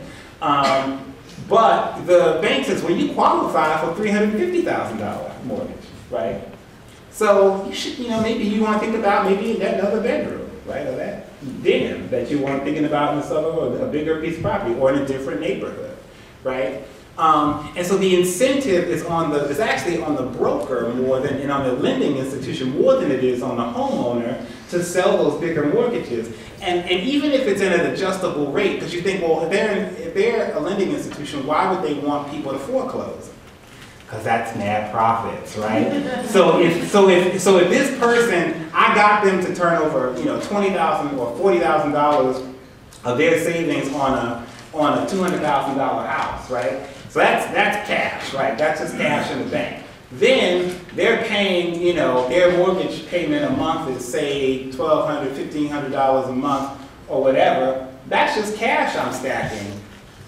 And if I know in 5 years they're not gonna be able to afford that house, I'm gonna flip it, right? So I just made everything that they just paid, they don't, it's not like they get that money back that they foreclose on it. Then I can resell that house and might be able to resell it for more money, right? That was the game that was played, right? So it wasn't about individual homeowners who were just trying to,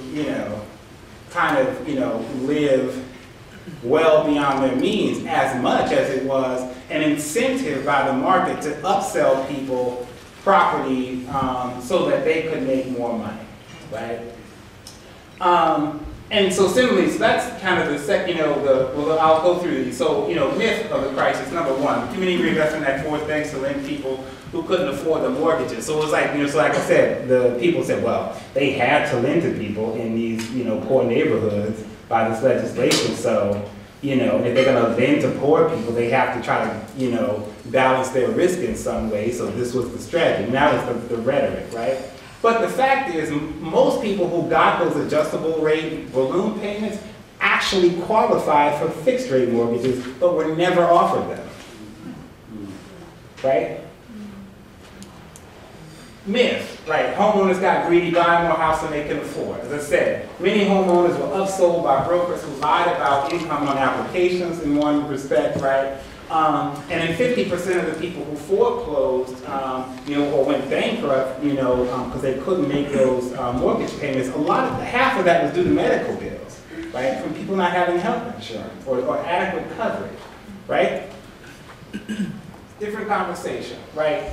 Just a map of like the foreclosure crisis in the U.S. and the, kind of obviously the big red tracks of the places most hit. You see South Florida. In particular, you see Arizona around Phoenix, just east of LA in the San Bernardino Valley, and then, Nevada, where Las Vegas is, has been pretty much the hardest hit area in the country. But you see other tracks too around, different places that have had pretty severe hits in terms of foreclosures. Demographics of the foreclosure crisis. So, by racial and ethnic group, you see these are per, 10,000 homes. You see, African American and Hispanic at the, highest rates in the country.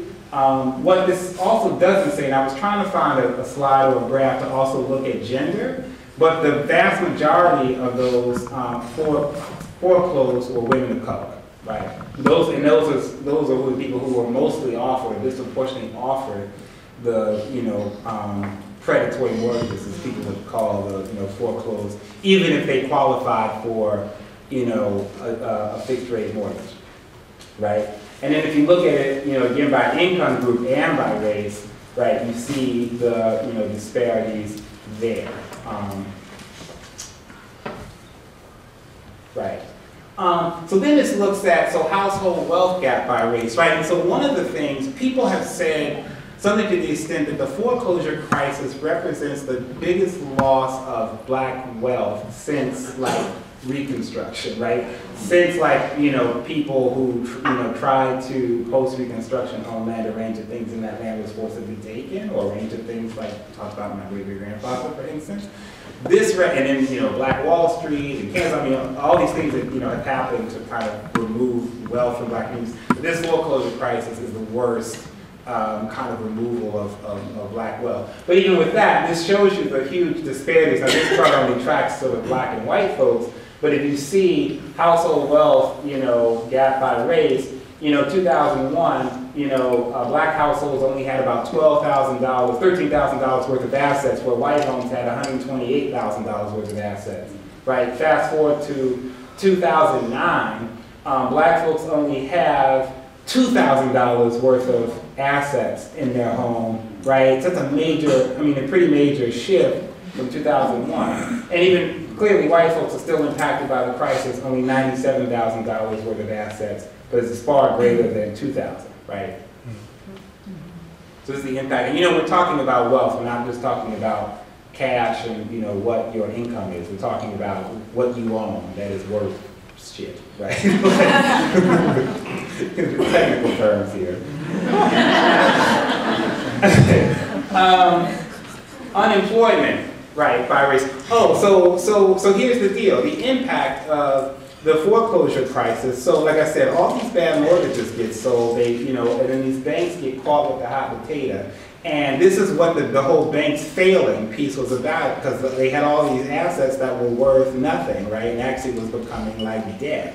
And so if that's the case, people are foreclosing on those homes So that's going to halt the market, right? So not only are there major kind of employment layoffs that happen in financial institutions, right?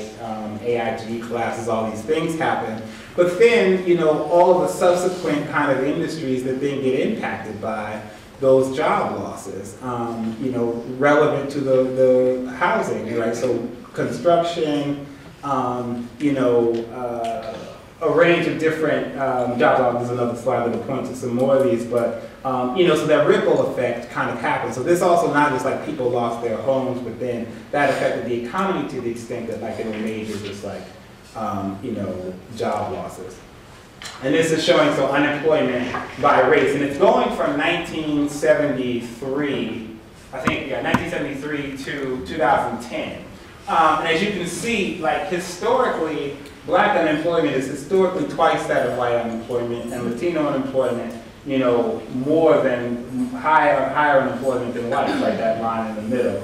And so if we look here and we see in the, this has been talked about before in the 1990s, particularly for African Americans, the unemployment rate dropped quite significantly. But we see by 2001, you had a kind of a more minor recession in 2001 in the U.S., and we see those unemployment rates go up. We see them going up at a higher rate for Black folks, clearly, and that people have said that the current sort of economic crisis that we, the last 3 years, that actually African Americans have not recovered from 2001, right, in terms of unemployment and job losses, right? And so we think about what the industries that those job losses that have been happening for the last 10 years have happened that disproportionately impacted Black workers.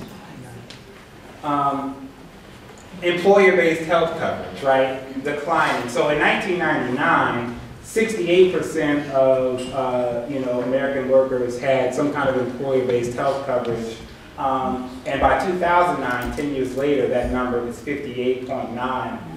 So about a 10% drop in employer-based health coverage. But if you look, it's been pretty much consistently going down since 1999, which predates the economic crisis, right? So there's actually just, in actual fact, the fewer employers are offering health insurance to their employees, right? If we think about those labor trends, right, and the kinds of jobs that that are mostly being created in the U.S. for the last 10 or 15 years, where there's no health insurance, this slide makes sense, right?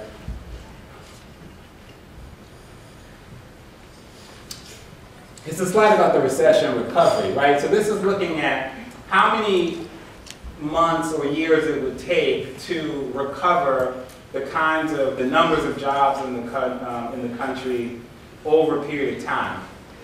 And so I'm going to walk over here so I can kind of see it better.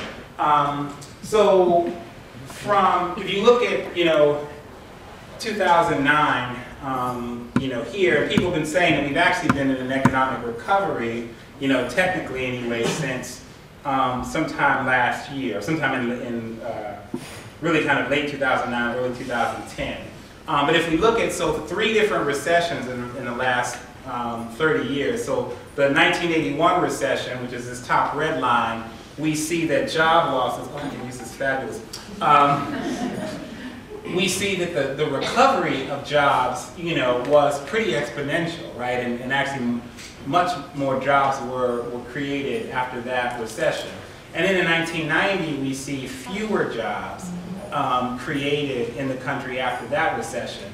And then people are saying, so here's 2000 and the 2001 recession, and an even fewer amount of jobs being created after the 2001 recession. So we keep having these sort of recessions where the kind of recovery, you hear about this jobless recovery. So this is sort of what this is pointing to, that increasingly we have a sort of recovery where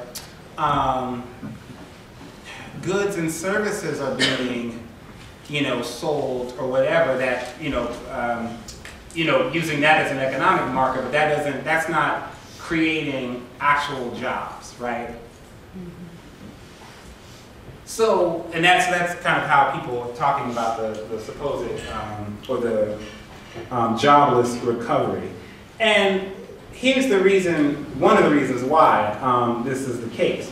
So I mentioned earlier, we talked a little bit about the aspect of NAFTA and globalization of U.S. jobs, right? And I said in the beginning that part of the New Deal policy was important to corporations because those corporations in the U.S. really needed U.S. workers to buy those products, right? New cars, new refrigerators and appliances, all those lovely ladies from the 50s with their new Frigidaires, right? Like all of that, kind of campy stuff. I make fun of them quite a lot.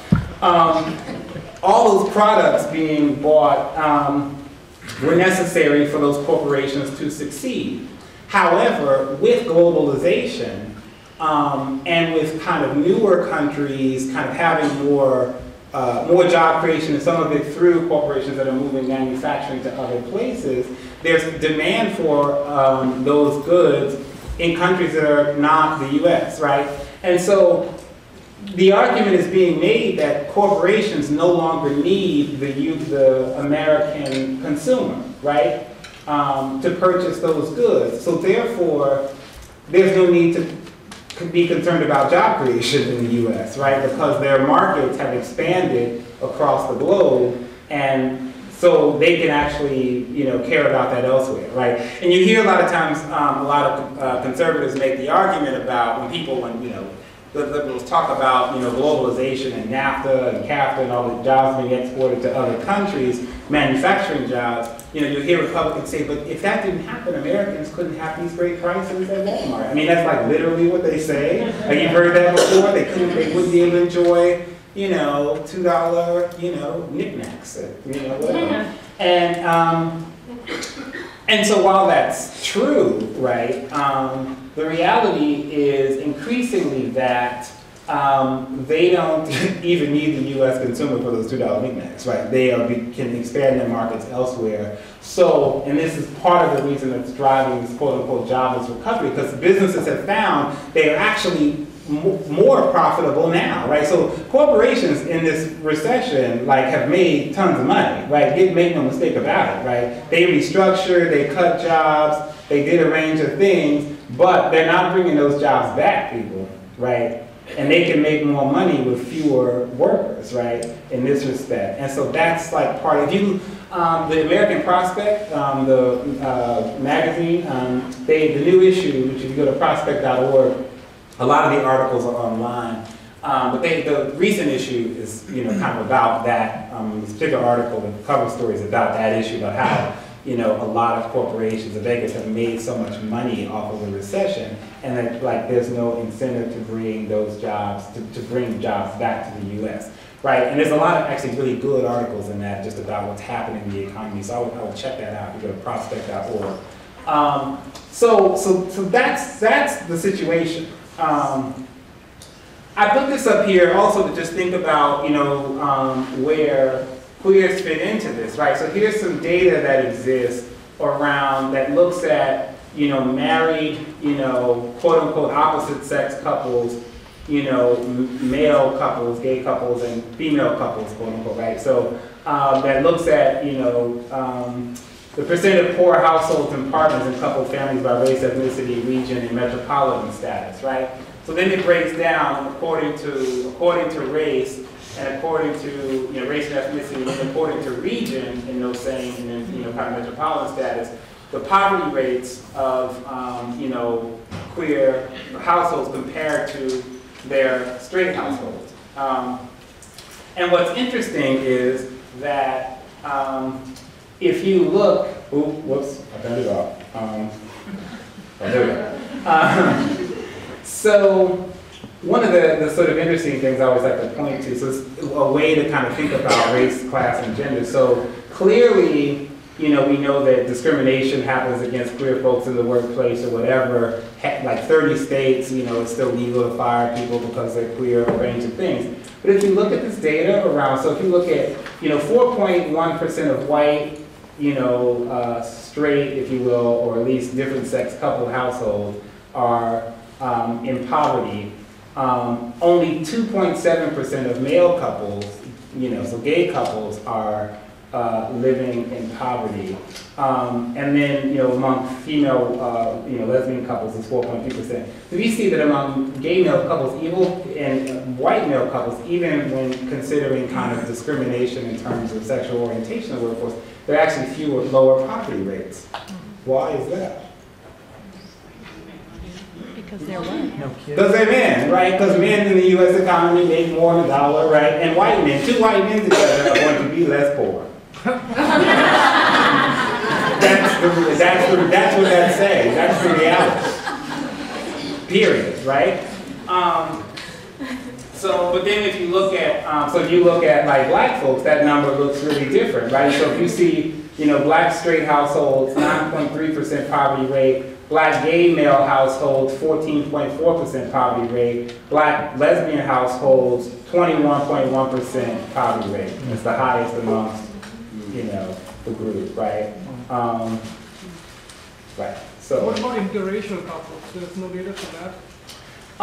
There is some data on that. If you look at, like the Williams Institute has some data that looks at, race couples, and look at some interracial couples. And among interracial couples, I actually think I have the data, it's in my bag. But anyway, among interracial couples, the only male, like if you look at gay male couples, the only things that make gay male couples, right, poorer than their straight counterparts is if they're in rural communities, if they have at least one black partner, right? So like blackness particularly means disproportionate like poverty, right, in that situation. And if they have children, right? Those are the only 3 things that make kind of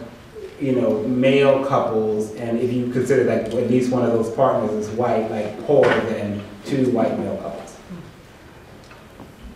I can't believe I remembered that, but that's the data. What is the data source for this?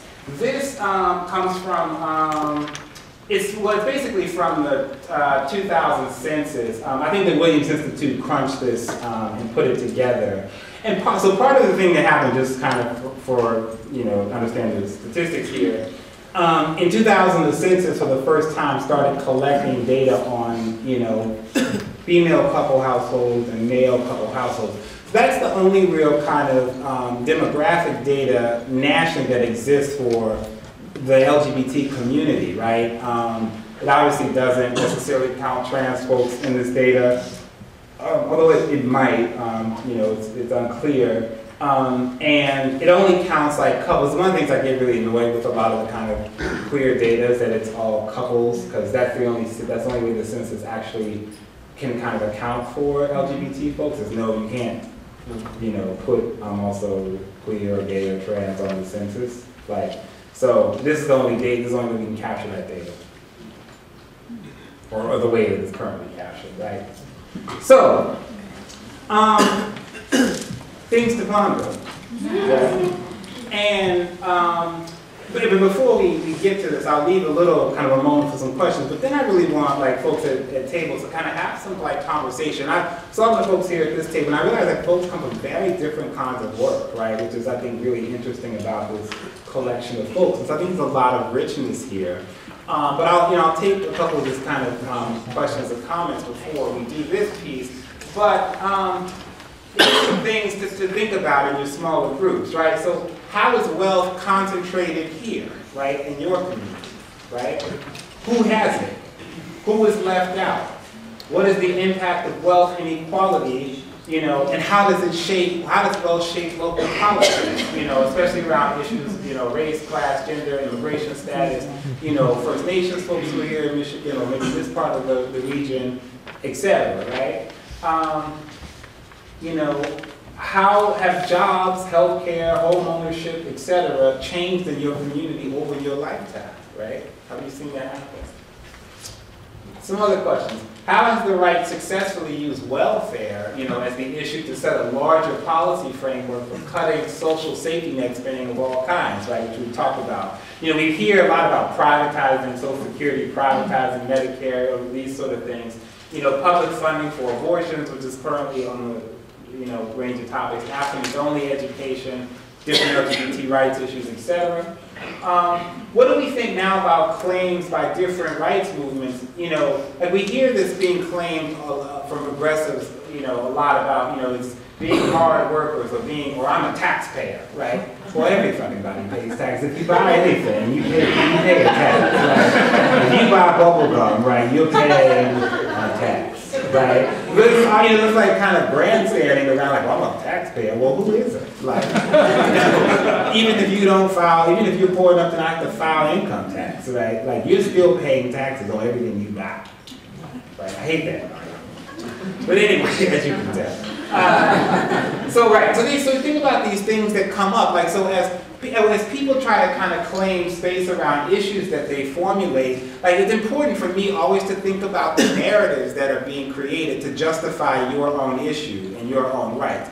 So I always think about, like, so these issues of, like, who's, like, kind of hard workers, or who are taxpayers, or who's a productive citizen and who's not, like, who does that help? And who does that throw under the bus? Indirectly or directly, right? Those kind of things kind of not only raise up the person who's saying it, but they also implicitly throw some imagined figure under the bus, right? And I think as a movie, to think more strategically about that kind of language that we use about when claiming different kinds of, like, issues. And then lastly, like, how does this, all of the stuff, I've talked about the last few hours, how do you take this back to your community and the work that you do? There's some kind of points for discussion to have, but I'll take a few minutes for some questions or comments or things. Yes. You talked on a couple of occasions about international trade and the impact that's been having, more free trade on the U.S. economy and U.S. workers. Just would like you to speak as much as possible about the argument that increases welfare around the world in terms of creating jobs in other countries, increasing the living standards of people in these states that these jobs go to, these companies outsource to, and also that outsourcing and sort of more free trade is going to force a respecialization that's going to sort of self-correct the economy to where those jobs will come back in a different form, more highly specialized labor that they will receive higher wages for. Gotcha. I think, so the argument that the kind of globalization of jobs actually produces more kind of, it distributes wealth more evenly around the globe, I think is a fallacy. And this is why. One, it does that, but in the context where, the IMF and the World Bank have also structured particular economies so that, like, wealth is constantly being drawn out of them, right? So there's a film that came out maybe about 10 years ago that I think is still really interesting called Life in Debt. And it's about Jamaica, right? And it hones in on a country to show you how the IMF and the World Bank actually make it difficult for local people and countries to produce their own goods and sell them on the world market unless dictated by the IMF, right? So it talks about, like, say beef, right, or other products that are just strictly because of the economic structure that is intentionally done this way. It is cheaper to buy beef made in America than it is to have a cow and produce it and sell it in Jamaica, right? So these things, and I mentioned, a lot like West Africa now, a lot of, like, and some days I like a good dashiki and all stuff, like whatever. But a lot of, like, African textiles, despite the centuries of, like, history of making that stuff, is made in China now, right? This is not even being produced in Africa, and that's about globalization. And so then the question becomes, who gets to decide, like, not just like that jobs come to a country and people, even with the shitty wages they're paid comparatively, it does increase some sort of living standards, but who gets to dictate the terms of that? And what kinds of work then become exported different places, right, that have not a whole lot to do with, like, what might be sustainable, what might be of interest to that people, what traditions already exist, where people could, if they actually in a more fair market, could actually keep doing what they've always been doing and still sell their goods that would be of value other places, right? So I think, so to me, that, it begs that question. The other question that it begs is, so some measure of like, cash may be more available because of jobs that come through various forms of globalization, right? However, there's a lot of jobs that, like, first of all, the working conditions are so horrible that, like, does that actually really, it puts cash in people's pockets, but if people are being worked to death, like, who does that benefit? You know what I mean? Like, is the cash really worth it in that respect, right? And it only is more important if you have an actual, if you increasingly force people in places who have not had to rely on cash economies to rely on cash, then it does become a major concern. But I would raise the question of, like, who benefits from a cash economy? Well, I know too that a common argument sort of follow up that, and that thing about the living standards and the working standards is that you have people advocating and arguing that that's better than what they've had previously. They do have, like companies, for example, in India that produce immense amounts of pollution and very poor living standards. When groups come in to try to take those companies down and kind of take that out and put pollution standards on there, you'll have the actual employees revolt against that move because they feel like right, and I mean part of this, so what we're also talking about is, so we're not just talking about, so we're talking about like kind of a labor, kind of economy debate, but we're also talking about, without naming it, the impact of globalization as it produces a certain kind of consumer, right? So if having those jobs in different places, a factory, wherever, in your name, some other place, also means that people can buy basically kind of, Coke and Pepsi, or go to whatever, there's a local McDonald's in the place. Like, it's also about participating in what people see as like, or what is promoted to people as like, this is freedom, right? Like, you're now participating in, freedom because you get to choose McDonald's over Burger King. And so part of and I don't have the kind of studies, but I'm raising the question. It's like, so part of what we're also talking about is the way in which like kind of U.S. consumerism and consumer goods through a cash economy connotes some kind of citizenship that people feel is available to them in a way that they didn't have before, or a way they feel like they can participate in society in a way that like Americans or other Western countries do. Right, then that, if you consider that in that context, it makes sense that even in situations, so people may say like, despite the wages, despite the kind of pollution, despite a whole range of things, this might be better. But it might be better in some material ways, but it also might just be better because of how kind of global consumerism has been exported to folks, and that better is actually meaning that they get to actually buy kind of U.S. products. Okay, I guess I just kind of have some comments. Okay, so I'm not an economist. Neither am I, so we're on the same thing. But, okay, so I guess I want to start off with the fact that the crisis actually was a crisis that was happening all around the globe. And that for a period, there was not a single country that was actually free from the crisis, that almost every single country in the world was hit in some way. And so while we begin to see today some economists saying that we have some statistical recovery, what the capitalists actually did was they transferred the weak link of the crises outside of the private sector, and they've completely put it into the public sector. Which is why in Europe and around the world, we've been seeing cuts and attacks to people. And I mean, as we all saw, like the stuff that was taking place in France and in Greece and these kinds of things. And so I guess the thing here is, I think that the people on top who are playing their casino with trying to like invest, they're the ones that cause the crises, but they don't actually want to pay for it. They've found a way to actually, so the crisis has actually taken a new form and a new phase. It's actually now not in the hands of them, but it's now in the hands of us, and we hear had to pay for the crisis, which is why we are beginning to see a wave of cuts, as we are all experiencing in the state, right?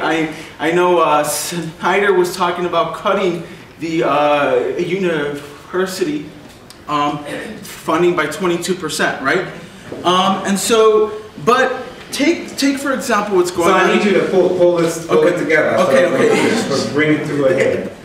Okay, it's because my thoughts are all over the place. Okay, so the idea here is that the crisis doesn't have to be this thing where we all say, okay, we just all have to take it, but it can be that if we can look at to what's going on in Wisconsin, it could actually be a period of hope, right?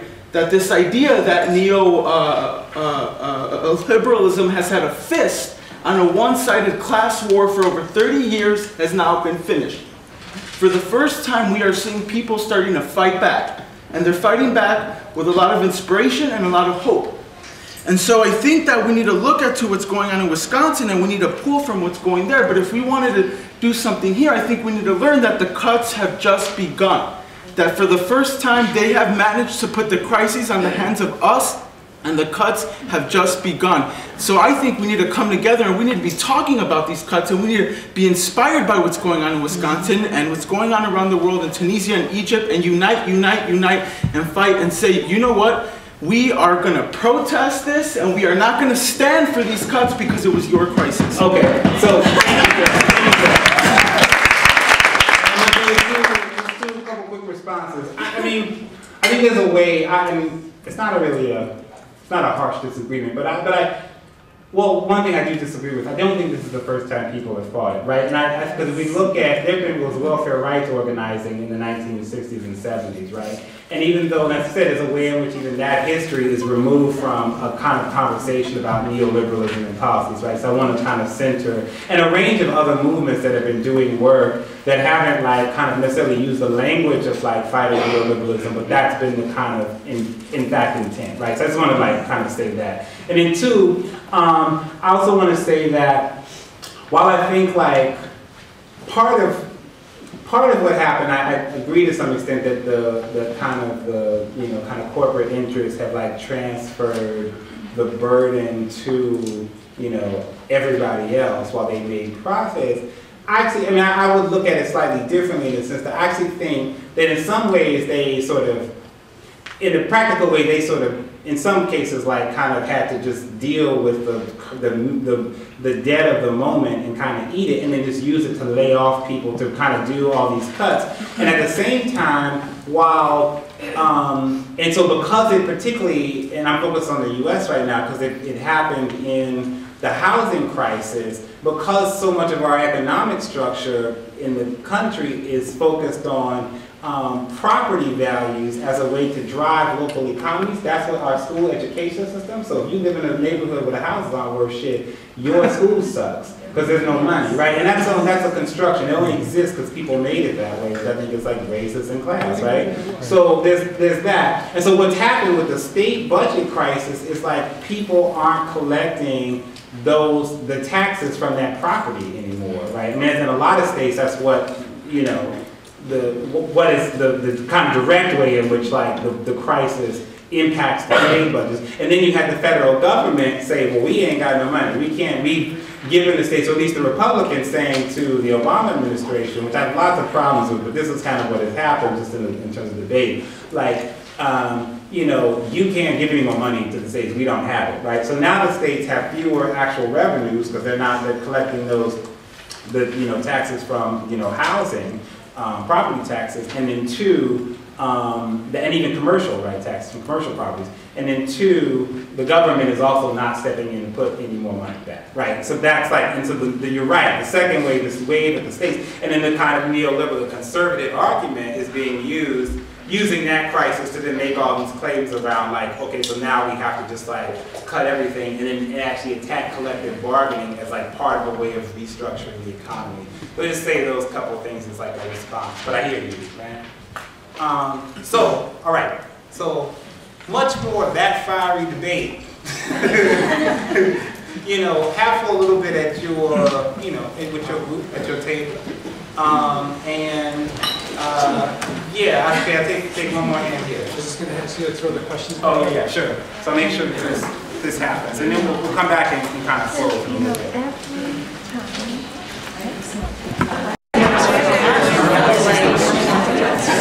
We're back.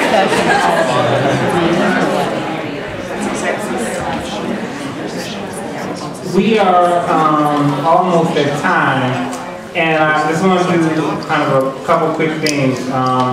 One is to say I just actually found out about this event happening tomorrow night about the League of Revolutionary Black Workers from Detroit.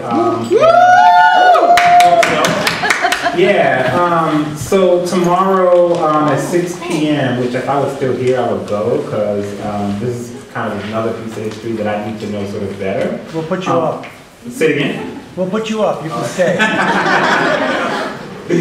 And yes, it's an evening with General Baker and John Williams, you know, leaders from the League of Revolutionary Black Workers. So I want to check that out. And then just, you know, personally, I just want to say thank you for, you know, being here tonight and for, you know, listening to me ramble on for several hours and then really kind of sticking to engaging each other, you know, around, you know, some of these questions or the things that came up. And I actually was able to kind of hear kind of what some of the conversations are, you know, at the table. But thank you, and I'll, you know, I'll make sure that the materials and stuff get sent, you know, to the wiki site.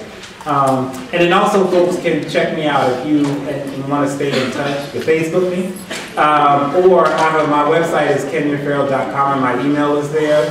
So if you know want to you know stay in touch, you know I try to respond, you know, to everybody and you know as much as I can. So say hello and thank you, and I hope we see you sometime soon.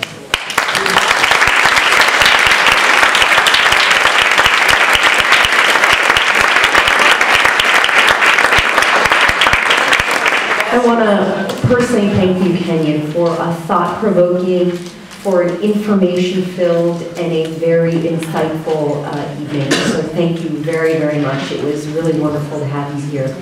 And a major contribution to our Change U process over the next couple of months. So I also wanted to just remind folks that your evaluations are something that we take very seriously. We read every single one of them, and we use the information to try to deepen and strengthen the training. So please take the time to fill them out. We have wonderful folks around the room with baskets. Paul, please model for us. Fabulous, fabulous. So please make sure that you fill out your evaluation, find a basket, and put it in. We will see you next month with Reverend Rebecca Local, and we're looking forward to another installment. Have a good night, everybody. Take care.